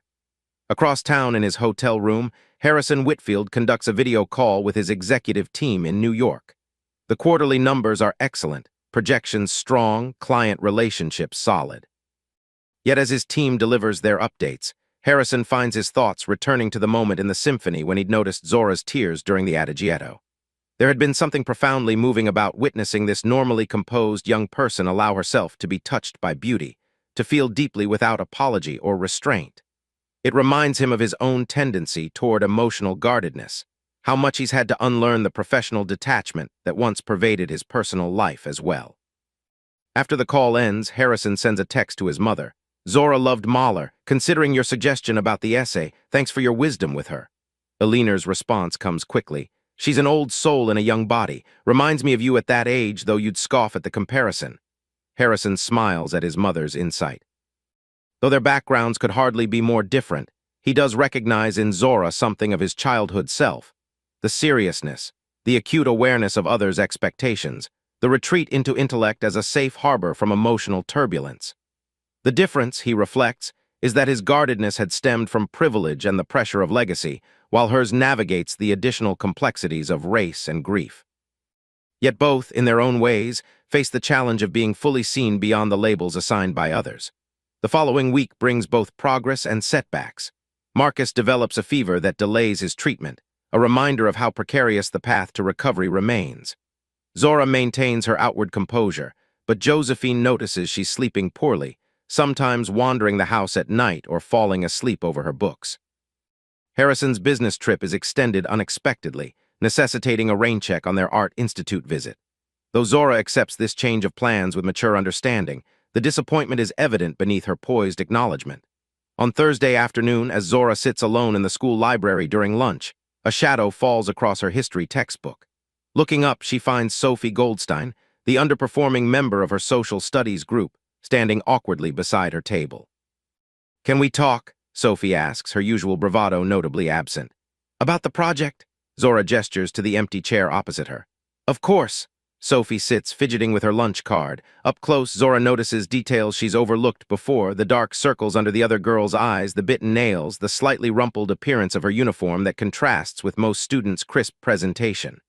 "I know I haven't been pulling my weight," Sophie begins abruptly. "And you probably think I'm just lazy or whatever." Remembering Harrison's suggestion about insecurity rather than entitlement, Zora responds carefully. "I think there might be reasons I don't understand." Surprise flickers across Sophie's face at this unexpectedly empathetic opening. "Yeah, well." She hesitates, then continues in a rush. "My parents are getting divorced, and it's really messy, and I'm staying with my dad some nights and my mom others, and my stuff is always at the wrong house, and nobody remembers to buy groceries half the time." And she stops, embarrassed by the outpouring. "That sounds incredibly difficult," Zora offers, recognizing in Sophie's fragmented home life echoes of her own disruption, though from different causes. "Anyway," Sophie continues, regaining composure, "I know you're like super smart and this project is probably easy for you, but I'm actually not bad at research when I can focus. I just haven't been able to focus much lately." "I understand disruption," Zora says quietly. "My father has cancer, that's why I moved here from Philadelphia mid-year." Sophie's eyes widen. "Oh, I didn't know, I mean there were rumors, but..." She looks genuinely abashed. "I'm sorry." "You couldn't have known," Zora assures her. "I don't talk about it much." An awkward silence follows, both girls recognizing a moment of unexpected connection but unsure how to proceed. Finally, Sophie ventures, "Maybe we could work on the project together, like actually together, not just dividing up parts. I could use the structure, honestly." Zora considers this, weighing her preference for working alone against the potential benefits of collaboration for both of them. "We could meet after school in the library," she suggests. "Tomorrow? Really?" Sophie seems genuinely surprised by the positive response. "Yeah, that would be great, thanks." As Sophie leaves, visibly relieved, Zora reflects on Harrison's insight about looking beneath surface behaviors. Perhaps there's something to his suggestion about reaching out after all. That evening, she receives an unexpected delivery at Josephine's house. A carefully packaged art book on the exhibition she and Harrison had planned to visit, accompanied by a note in his precise handwriting. "Since I couldn't take you to the art, I'm sending the art to you. Looking forward to discussing it when I return next week." HW, the thoughtfulness of the gesture, recognizing her disappointment while providing an alternative, touches Zora deeply. She sends a thank you text that's uncharacteristically effusive by her standards, receiving in return a simple, "You're welcome. It's the least I could do." Later that night, unable to sleep and worried about her father's fever, Zora makes a decision about Alina's suggestion. Opening her laptop, she begins a new draft of her essay, incorporating the Flight 1857 encounter not as the centerpiece, but as one illustrative example within a broader examination of perception, privilege, and the possibility of growth. She writes until dawn, the words flowing with unexpected ease as she weaves together theory and lived experience, abstract concepts and concrete reality. The resulting piece is neither accusatory nor self-pitying. Instead, it offers a clear-eyed analysis of how assumptions shape interactions and how awareness can transform them, all through the perspective of a remarkably perceptive young person who has experienced both racial prejudice and class privilege. When she finally sleeps, it's with the peace that comes from translating complex emotions into coherent expression, a skill her mother had nurtured and her father has encouraged, now developing into her own distinct voice. The next week brings positive developments. Marcus's fever resolves, allowing treatment to resume. Zora and Sophie make surprising progress on their project, discovering complementary strengths, and Harrison returns to Chicago, his business successfully concluded. When they finally visit the Art Institute together, something has shifted subtly in their dynamic. Zora seems more open, less guarded in her observations and responses. Harrison notices the change but doesn't comment directly, sensing its fragility. As they study a particularly powerful installation about American identity, Zora mentions her revised essay. "I took Alina's advice," she explains. "I included our meeting on the plane, but as part of a larger discussion about seeing versus perceiving. I'd be honored to read it if you're comfortable sharing," Harrison responds carefully. "I'd like that," Zora decides. "It's about both of us in a way, about growth and recognition." There's a maturity in her willingness to share this work that strikes Harrison as significant, trust being extended where once there had been careful distance. "Your perspective has certainly contributed to my growth," he acknowledges. Zora considers this as they move to the next gallery. "I've been thinking about what makes people change," she says after a while. Why some experiences transform us while others just reinforce what we already believe. And what conclusions have you drawn? Harrison asks, genuinely curious about her insights. I think, Zora says slowly, it requires a willingness to be uncomfortable. To sit with the possibility that you might be wrong about something important. Harrison nods, recognizing the profound truth in her observation. That's remarkably insightful. It's what you did, she adds simply. On the plane and afterward, you allowed yourself to be uncomfortable with what you discovered about your assumptions. The directness of this assessment momentarily silences Harrison. Finally, he responds, it was the only honest response to the situation. Though I can't claim it was entirely comfortable. Growth rarely is, Zora notes with the wisdom that continues to surprise even those who know her well. Their conversation is interrupted by Harrison's phone vibrating with an incoming call. Checking the screen, he says, it's the hospital, and steps aside to answer. Zora watches his expression carefully, anxiety immediately rising at the possibility of news about her father. But Harrison's face shows surprise rather than concern as he listens, then relief. We'll be right there, he says before ending the call. Turning to Zora, he explains, that was your aunt. Your father's latest scans came back. The tumor has reduced by over 60% now. Dr. Chen wants to discuss next steps with both of you. The news, unexpected and overwhelmingly positive, leaves Zora momentarily speechless. Hope, that carefully rationed emotion in families battling serious illness, suddenly expands beyond its cautious boundaries. Really? She manages finally, her voice small but filled with carefully restrained joy. Really? Harrison confirms, his own smile broad and genuine. Shall we go see him? The drive to Northwestern Memorial passes in a blur of speculation and tentative planning. What might this mean for treatment going forward? Could they possibly return to Philadelphia soon? Would her father be strong enough to attend her school's graduation ceremony next month? In the hospital, they find Marcus sitting up in bed, looking more energized than he has in months. Josephine stands beside him, her normally reserved expression relaxed into evident relief. There's my girl, Marcus says as Zora enters, opening his arms to her. She hugs him carefully, still mindful of the IV lines and his physical fragility despite the good news. They called Mr. Whitfield about your scans. We thought you should hear the update in person, Josephine explains. Dr. Chen will be here shortly to discuss the details. Harrison hangs back slightly, aware that this is primarily a family moment, but Marcus gestures him forward. Harrison, thank you for bringing Zora so quickly. Of course, Harrison responds. Congratulations on the excellent news. When Dr. Chen arrives, her typically measured demeanor shows hints of genuine excitement. The response to treatment has exceeded our most optimistic projections, she explains, displaying scan images that even to non-medical eyes clearly show dramatic improvement. If this trajectory continues, we could potentially move to a maintenance protocol within the next month. Meaning, Josephine prompts. Meaning less intensive treatment, potentially on an outpatient basis, Dr. Chen clarifies. Possibly even care that could be coordinated with your oncology team in Philadelphia, allowing you to return home while continuing monitoring and maintenance therapy. The possibility of returning to some version of normal life, to their home in Philadelphia, to Marcus resuming at least part of his medical practice, to Zora regaining stability after nearly a year of disruption, hangs in the air like a tangible hope. When might that be possible? Marcus asks, the doctor in him still requiring specific timelines. Let's complete one more treatment cycle here, evaluate the response, and then discuss transition plans, Dr. Chen suggests. Potentially within 6 to 8 weeks, assuming continued positive response. After she leaves, the room fills with a complex mixture of emotions. Joy tempered by the hard-learned caution of those who have faced serious illness, hope shadowed by memories of previous setbacks, relief mingled with the awareness that cancer's remission is never guaranteed to be permanent. This calls for a celebration, Josephine decides, practical as always. Dinner at the house this weekend, nothing too taxing, but something to mark this milestone. Marcus nods, squeezing Zora's hand. An excellent idea. Harrison, we'd be honored if you'd join us. Your mother, too, if she's still in town. She'll be delighted, Harrison assures them. As am I later, as Harrison drives Zora back to Josephine's house, the enormity of the news seems to finally register fully. Tears of relief, of hope, of released tension stream silently down her face. He might actually get better, she whispers, as if saying it too loudly might tempt fate. We might go home.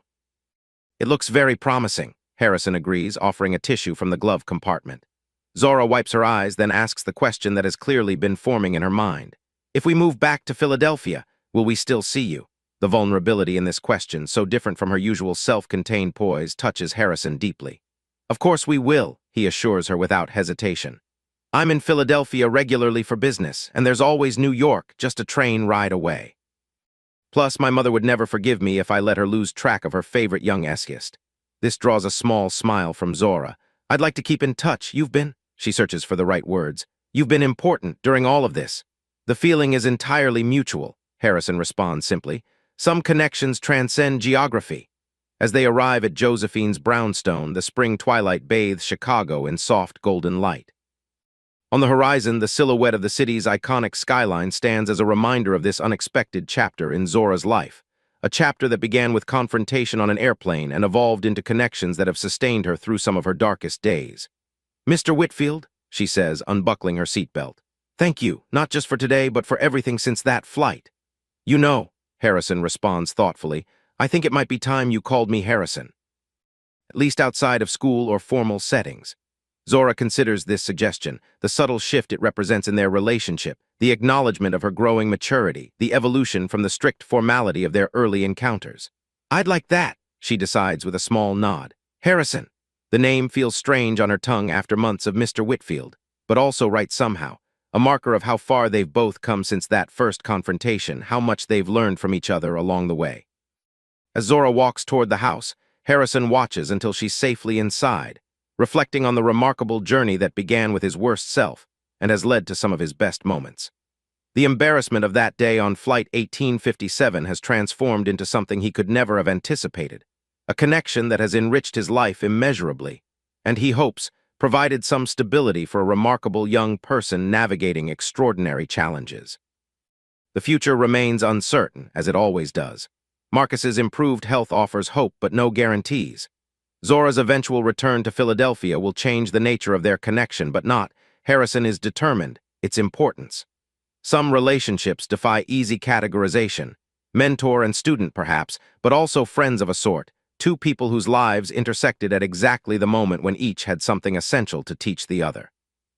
As Harrison drives away, he finds himself looking forward to sharing the good news with his mother, to the celebration dinner this weekend, to continued conversations about art and literature and the complex world they navigate together. Most of all, he looks forward to witnessing Zora's journey forward, her intellectual growth, her emotional resilience, her evolution into the extraordinary person she is already becoming. For Zora Rockefeller, the path ahead still holds challenges, adjusting to her father's ongoing recovery, returning eventually to the life interrupted in Philadelphia, carrying the grief of her mother's absence alongside hope for her father's health. But she moves forward with new resources, both internal and external, with connections formed during this difficult chapter, with insights gained through unexpected encounters, with the knowledge that even the most challenging experiences can yield moments of grace and understanding. And it all began with a confrontation on Flight 1857, when a businessman questioned a child's place in first class, not realizing that their unexpected encounter would ultimately transform them both in ways neither could have imagined. The story of Zora and Harrison continues to unfold, a testament to the human capacity for growth, for connection across differences, for seeing beyond first impressions to recognize the complex humanity we all share. It reminds us that sometimes, the most significant relationships in our lives arise not from comfort or similarity, but from moments of tension that challenge us to examine our assumptions and open ourselves to new understanding. If this story has touched you, please take a moment to subscribe and share your thoughts in the comments. Have you ever experienced a moment that completely changed your perspective on someone? We'd love to hear your stories of unexpected connections and personal growth. The celebration dinner at Josephine's brownstone unfolds with an ease that has been rare during the past difficult year.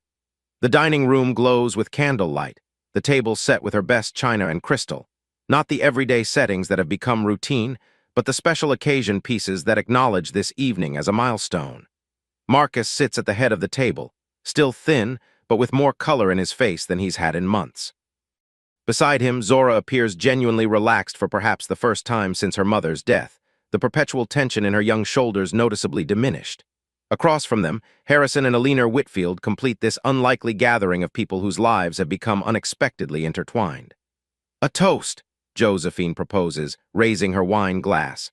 to good news, to healing, and to the connections that sustain us through difficult times. Here, here, Alina seconds, her elegant gesture including everyone at the table. Even Zora has been permitted a small glass of sparkling cider for the occasion, which she raises with the same grace she brings to all rituals. The conversation flows easily throughout the meal, touching on Marcus's improving health, Zora's school projects, Alina's anthology progress, Harrison's business developments, and Josephine's policy initiatives. It's the comfortable exchange of people who have moved beyond formality into genuine connection, who share not just polite interest but authentic concern for each other's lives. During dessert, Mrs. Carter's famous peach cobbler, Marcus turns to Harrison with a more serious expression. "I've been meaning to thank you properly," he says, his voice carrying the weight of deeply felt gratitude. "Your friendship has meant a great deal to Zora during this challenging time." Harrison shakes his head slightly. "No thanks necessary, it's been my privilege." "Nevertheless," Marcus insists, "as a father watching his child navigate extraordinary difficulties, I want you to know how much I've appreciated your consistent presence in her life." He glances at his daughter with unmistakable pride. "Zora doesn't easily trust people. The fact that she's allowed you into her rather exclusive circle speaks volumes." Zora looks momentarily embarrassed by this direct acknowledgement of her reserved nature, but she doesn't contradict her father's assessment. "If anything," Harrison responds thoughtfully, "I should be thanking both of you. Our initial encounter." He pauses, searching for the right words. "Well, it wasn't my finest moment. The fact that you've allowed me the opportunity to demonstrate better qualities than I showed that day has been an unexpected gift." "Growth requires recognition of where change is needed," Marcus observes. "Not everyone is capable of that kind of honest self-assessment." Alina nods in agreement. "It's something I've always tried to instill in my students and my son," she adds with a fond glance at Harrison. "The willingness to reconsider deeply held assumptions is rare and valuable." "Speaking of growth," Josephine interjects, changing the subject slightly, "Zora has some news about her school project with Sophie."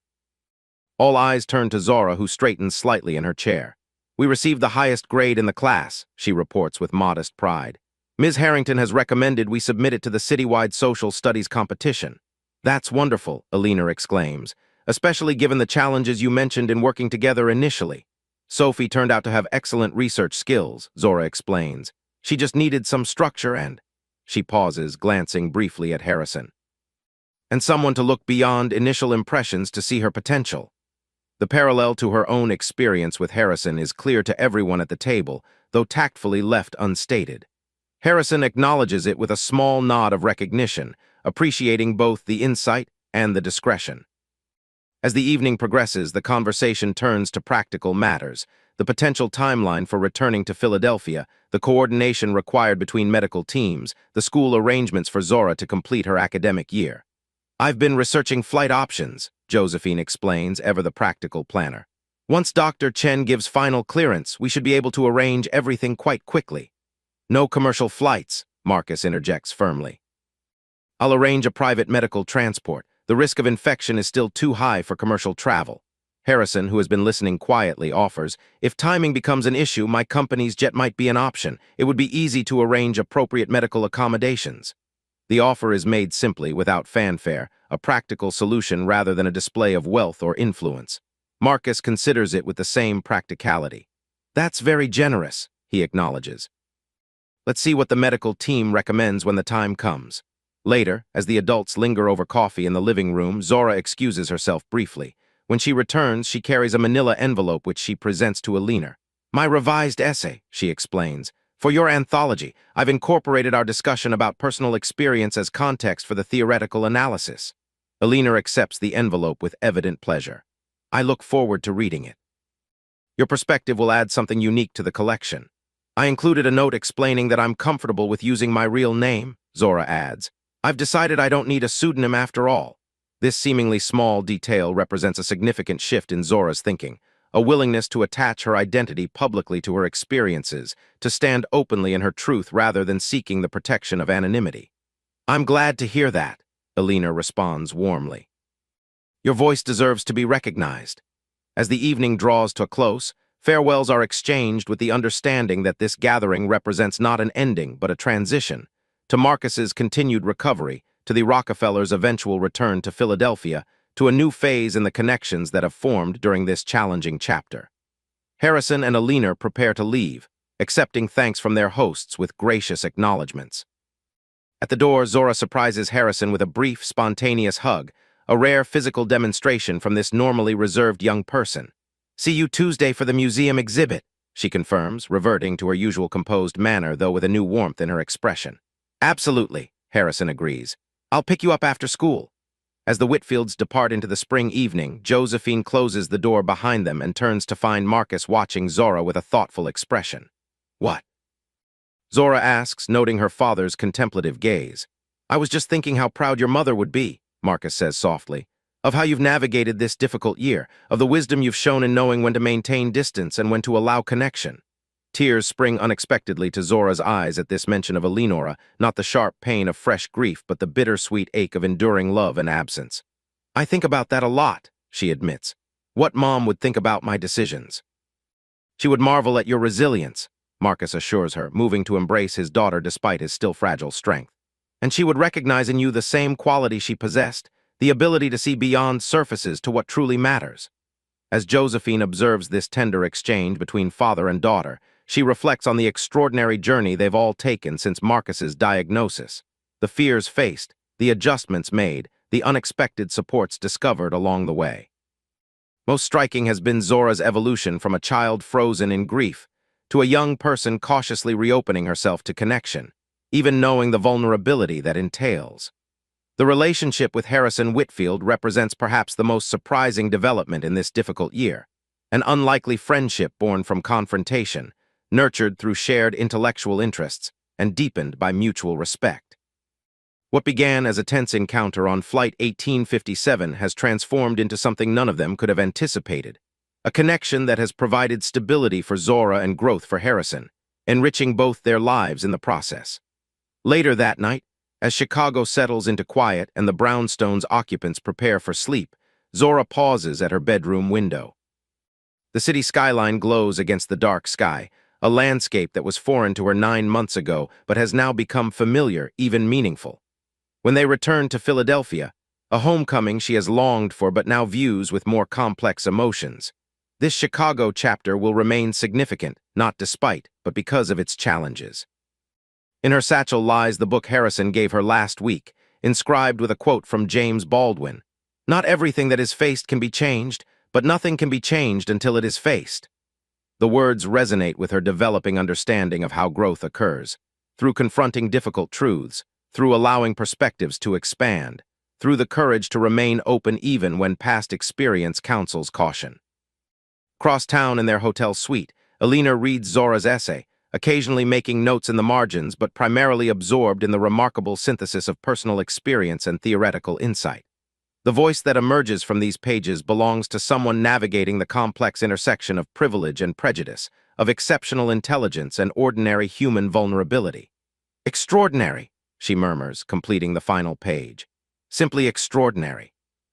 In the adjoining room, Harrison conducts a late business call with Tokyo, the demands of his professional life temporarily reclaiming his attention. Yet even as he discusses market projections and client strategies, part of his mind remains with the evening's gathering, with Marcus's improving health, with Josephine's steady support, with Zora's growing confidence. When the call ends, he finds his mother still awake, Zora's essay in her lap. "Well," he asks, recognizing the manuscript. "It's remarkable," Alina confirms. "She's integrated her personal experience with Flight 1857 into a broader analysis of perception and privilege that would challenge many graduate students, let alone a 12-year-old. She's not an ordinary 12-year-old, Harrison observes with a smile. "No," Alina agrees, "though I suspect she would welcome being treated as one occasionally. The weight of exceptionality can be isolating at any age, but particularly in youth." Harrison nods, understanding completely. He's witnessed Zora's careful navigation of others' expectations, the burden of the Rockefeller name, the assumptions about her intelligence, the careful performance of composure even in difficult circumstances. "She mentioned they might return to Philadelphia within the next couple of months," he notes, pouring himself a glass of water from the hotel carafe. "And how do you feel about that?" Alina asks perceptively. Harrison considers the question seriously. "I'm pleased for them, of course. Marcus's recovery is the priority, and returning home represents significant progress." He pauses. "I'll miss our regular conversations and outings, but Philadelphia isn't so far from New York." "Some connections transcend geography," Alina observes, echoing Harrison's earlier words to Zora. You've become important to that child, you know, in ways that extend beyond museum visits and discussions about literature. The feeling is mutual, Harrison acknowledges. She's changed my perspective in fundamental ways. Alina smiles at this admission. Sometimes the most profound teachers enter our lives unexpectedly in forms we might not immediately recognize.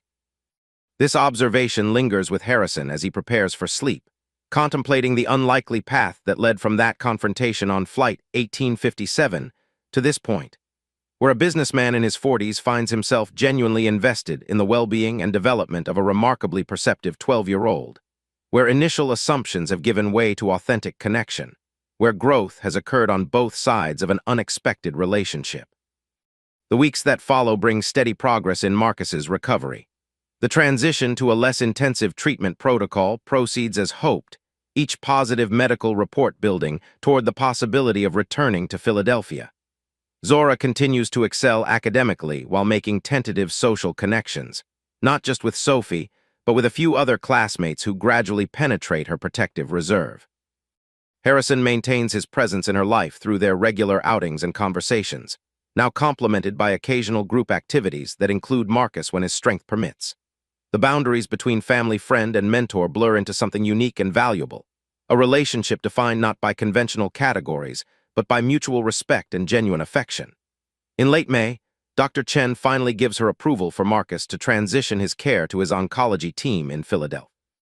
The arrangements move quickly after that, medical records transferred, house preparations coordinated, school paperwork completed for Zora's return to her former academy in the fall. On their final museum visit before the Rockefellers' departure, Harrison and Zora stand before a painting that has become one of their favorites, Edward Hopper's Nighthawks. With its illuminated diner set against the darkness of night, its occupants both together and profoundly separate. I've been thinking about perception, Zora says, studying the painting thoughtfully.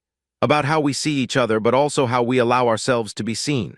In what context? Harrison asks, recognizing the philosophical turn her mind often takes in these conversations. In the context of connection, she explains. The people in this painting are physically close but emotionally distant. They're not truly seeing each other. Harrison nods, following her train of thought. Whereas genuine connection requires mutual recognition. Exactly, Zora confirms, like what happened with us eventually after the initial misperception. The directness of this reference to their first encounter, something they've discussed in abstract terms but rarely addressed so explicitly, indicates Zora's growing comfort with their shared history. I'm grateful for that eventual recognition, Harrison acknowledges, though I regret the circumstances that made it necessary. Zora considers this with her customary seriousness. I've been wondering lately if those circumstances weren't somehow necessary, if the confrontation created an opening for connection that might not have existed otherwise. The insight strikes Harrison as profound, the possibility that their conflict on Flight 1857, uncomfortable as it was, provided a foundation for understanding that casual interaction might never have achieved. That's a generous perspective, he observes. Not generous, Zora corrects mildly. Just realistic. Sometimes difficult moments reveal more than comfortable ones ever could. As they continue through the gallery, Harrison is struck once again by the remarkable mind developing in this young person, her capacity for complex thought, her willingness to examine difficult truths, her ability to integrate intellectual understanding with lived experience. Later that week, the day of departure arrives. A medical transport service has been arranged to fly the Rockefellers back to Philadelphia, with Josephine accompanying them to help with the transition before returning to her responsibilities in Chicago. Harrison and Alina come to the brownstone to say their goodbyes, not permanent farewells, but acknowledgments of a geographic shift in their connection. Marcus, stronger than he's been in months though still requiring careful monitoring, expresses his gratitude for their friendship during this challenging chapter. Our home in Philadelphia is always open to you both, he tells them sincerely. You've become important to our family in ways I wouldn't have anticipated. The feeling is entirely mutual, Alina assures him, and I'll be in Philadelphia for a conference in September. I hope to see you then, especially you, Zora, to celebrate the anthology publication. When the moment comes for final goodbyes, Harrison finds himself unexpectedly moved. Kneeling to Zora's eye level as he once did in that Philadelphia hospital corridor, he says simply, "Thank you." For what? She asks, echoing their exchange from months earlier. For allowing me to know you, he answers honestly. It's been one of the great privileges of my life. Zora's composure wavers slightly at this sincere acknowledgement. I'll miss our museum visits, she admits, and our conversations. Those can continue, Harrison assures her. Different museums, perhaps, but the same conversations. I'm in Philadelphia regularly for business. And New York is just a train ride away, Zora adds, recalling his earlier reassurance. Dad says we might visit in the summer once he's stronger. I'll look forward to that, Harrison promises.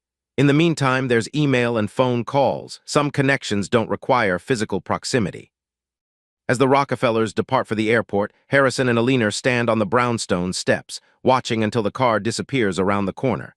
The Chicago chapter of their unexpected connection is ending, but the relationship itself continues, transformed by distance perhaps, but sustained by the mutual recognition that has developed over these extraordinary months.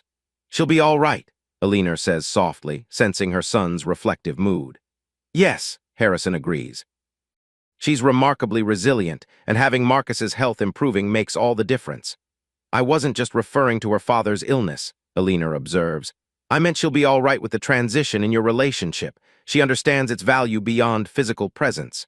Harrison nods, appreciating his mother's insight. She understands more than most adults I know. As they walk back to their waiting car, Harrison reflects on the journey that began 9 months ago on Flight 1857. How a confrontation born of unconscious bias transformed into a connection that has enriched both their lives immeasurably. From that tense moment, when a businessman questioned a child's place in first class, a relationship has developed that defies conventional categories, but contains profound value for both participants. 1 month later, Harrison visits Philadelphia for a client meeting. After concluding his business, he makes his way to the elegant Rockefeller home in Chestnut Hill. The house, a beautiful colonial revival set back from the street amid mature trees, shows signs of renewed life after months of vacancy. Fresh flowers spill from window boxes, and the garden has been recently tended. Marcus answers the door himself, looking remarkably improved since Harrison last saw him. Though still thin, his posture has straightened, his movements more assured, his color significantly better. Harrison, he greets warmly. Right on time, come in, come in. Zora's just finishing her piano practice. The house's interior reflects the family's refined taste. Art-filled walls, well-stocked bookshelves, beautiful antiques alongside contemporary pieces. Photos of Eleonora appear throughout, her presence still honored in this space she once animated. From another room comes the sound of piano music, Bach's Prelude in C major, played with technical proficiency if not yet emotional depth. The music stops abruptly, followed by the sound of a piano bench scraping back. Moments later, Zora appears in the doorway, her face lighting with genuine pleasure at seeing Harrison. You came, she says simply. I promised I would, he reminds her with a smile. How could I visit Philadelphia without seeing my favorite Rockefellers? Marcus excuses himself to check on lunch preparations, leaving them to catch up. Zora leads Harrison to the sun-filled conservatory at the rear of the house, where plants flourish in the warm June light. How does it feel to be home? Harrison asks as they settle into comfortable chairs. Both familiar and strange, Zora admits. Like putting on clothes you haven't worn in a while, they still fit, but they feel different somehow. Harrison nods, understanding completely. And your father seems significantly improved. The new treatment protocol is working well, Zora confirms. He's even talking about returning to limited practice hours in the fall. She pauses, adding more quietly, though I worry he's pushing himself too quickly. That's understandable, Harrison acknowledges. After serious illness, finding the right balance between recovery and resuming normal life can be challenging. Zora studies him thoughtfully. You still do that, you know. Do what? Validate my concerns without dismissing them as childish, she explains. Most adults would just assure me everything will be fine. Harrison smiles at her observation. Well, I've learned that your concerns are generally warranted and remarkably perceptive. Dismissing them would be foolish on my part. This draws a small smile from Zora. They fall into their familiar pattern of conversation, discussing books they've read recently, exhibitions they've visited in their respective cities, ideas that have captured their attention. The geographic distance has done nothing to diminish the intellectual connection that forms the foundation of their friendship. Eventually, Marcus joins them, and conversation shifts to his improving health, to Zora's summer academic program at the University of Pennsylvania, to Harrison's recent business developments. The easy flow of their interaction reflects the genuine connection that has developed among them, no longer the awkward politeness of strangers, but the comfortable exchange of people who have come to know and value each other. After lunch, Marcus excuses himself for his afternoon rest, still a necessary part of his recovery routine. Zora offers to show Harrison the garden, which is beginning to flourish under summer sun after months of minimal care. As they walk among roses that Eleonora had planted years earlier, Zora says unexpectedly, "I received the final proof of my essay yesterday for Dr. Whitfield's anthology." "That must be exciting," Harrison responds. "Your first published work." Zora nods, clearly pleased despite her attempt at nonchalance. "It's been edited, of course, but the essence remains." She hesitates, then adds, "I wanted to make sure you were comfortable with how I represented our initial encounter." "I trust your judgment completely," Harrison assures her, "but I appreciate your consideration." "The anthology will be published in September," Zora continues. "There's going to be a launch event at the University of Pennsylvania. Dr. Whitfield said you might attend with her." "I wouldn't miss it," Harrison promises. "Seeing your work recognized will be a highlight of my year." They pause beside a particularly vibrant rose bush, its crimson blooms reaching toward the sun. "My mother loved these," Zora says softly. "She said they reminded her that beauty can emerge from the same plant that bears thorns." The metaphor beauty and pain coexisting, even being necessary to each other, resonates with their shared experience over the past year. From the discomfort of their first encounter to the enriching connection that followed, from Zora's grief to her tentative re-engagement with life, from Marcus's illness to his gradual recovery, each journey has contained both thorns and blossoms. "Your mother sounds like she was very wise," Harrison observes. "She was," Zora confirms. Then with a small smile she adds, "She would have liked you, I think, eventually." "Eventually?" Harrison raises an eyebrow. "Well, she might have had some choice words for you first about our meeting on the plane," Zora admits with unexpected humor. "Mom didn't hold back when she felt someone needed perspective adjustment." Harrison laughs, appreciating both the honesty and the glimpse of Eleonora's personality. "I'd have deserved every word. But then," Zora continues thoughtfully, "she would have recognized your willingness to grow. That always mattered more to her than initial mistakes." As they complete their circuit of the garden, returning toward the house, Harrison reflects on how far they've both come since Flight 1857. He from unconscious bias to genuine connection, she from guarded suspicion to tentative trust. The journey hasn't been easy for either of them, but its value is unmistakable. Before he leaves, Harrison presents Zora with a small package, a leather-bound journal similar to the one he gave her for her birthday, but with a different inscription. "For thoughts that transcend geography, with admiration and friendship, Harrison." Zora accepts it with evident pleasure. "Thank you. I've nearly filled the other one." "I thought you might have," Harrison says. "Writers need a constant supply of blank pages." The acknowledgement of her writerly identity, something Zora has begun to claim more confidently in recent months, clearly pleases her. "I'm working on something new," she admits. "Not an essay this time, more like reflections. I look forward to reading it when you're ready to share," Harrison tells her sincerely. Their goodbye is easier than the one in Chicago, tempered by the knowledge that they'll see each other again within a few months, sustained in the meantime by emails and occasional phone calls. What began as an unlikely connection has developed into something durable, a friendship that enriches both their lives despite differences in age, background, and experience. As Harrison drives away from the Rockefeller home, he reflects on the extraordinary journey that brought them to this point. The confrontation on Flight 1857 could easily have remained just that, a tense encounter between strangers, forgotten by one and resented by the other. Instead, it became the catalyst for growth, for connection, for mutual recognition of the humanity that exists beyond assumptions and appearances. For Zora, navigating the complex terrain of exceptional intelligence, racial identity, family legacy, and profound loss, the unexpected friendship with Harrison has provided stability during a time of great uncertainty. For Harrison, it has prompted a fundamental reassessment of perspectives he hadn't even recognized as limited, opening his eyes to realities beyond his previous understanding. Their story continues to unfold, shaped now by geographic distance, but sustained by the genuine connection that has formed between them.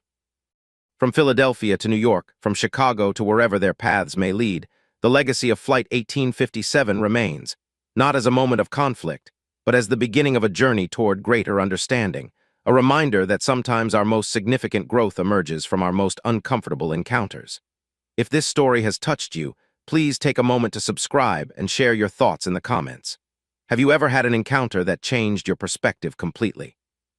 We'd love to hear about your experiences with unexpected connections and personal growth.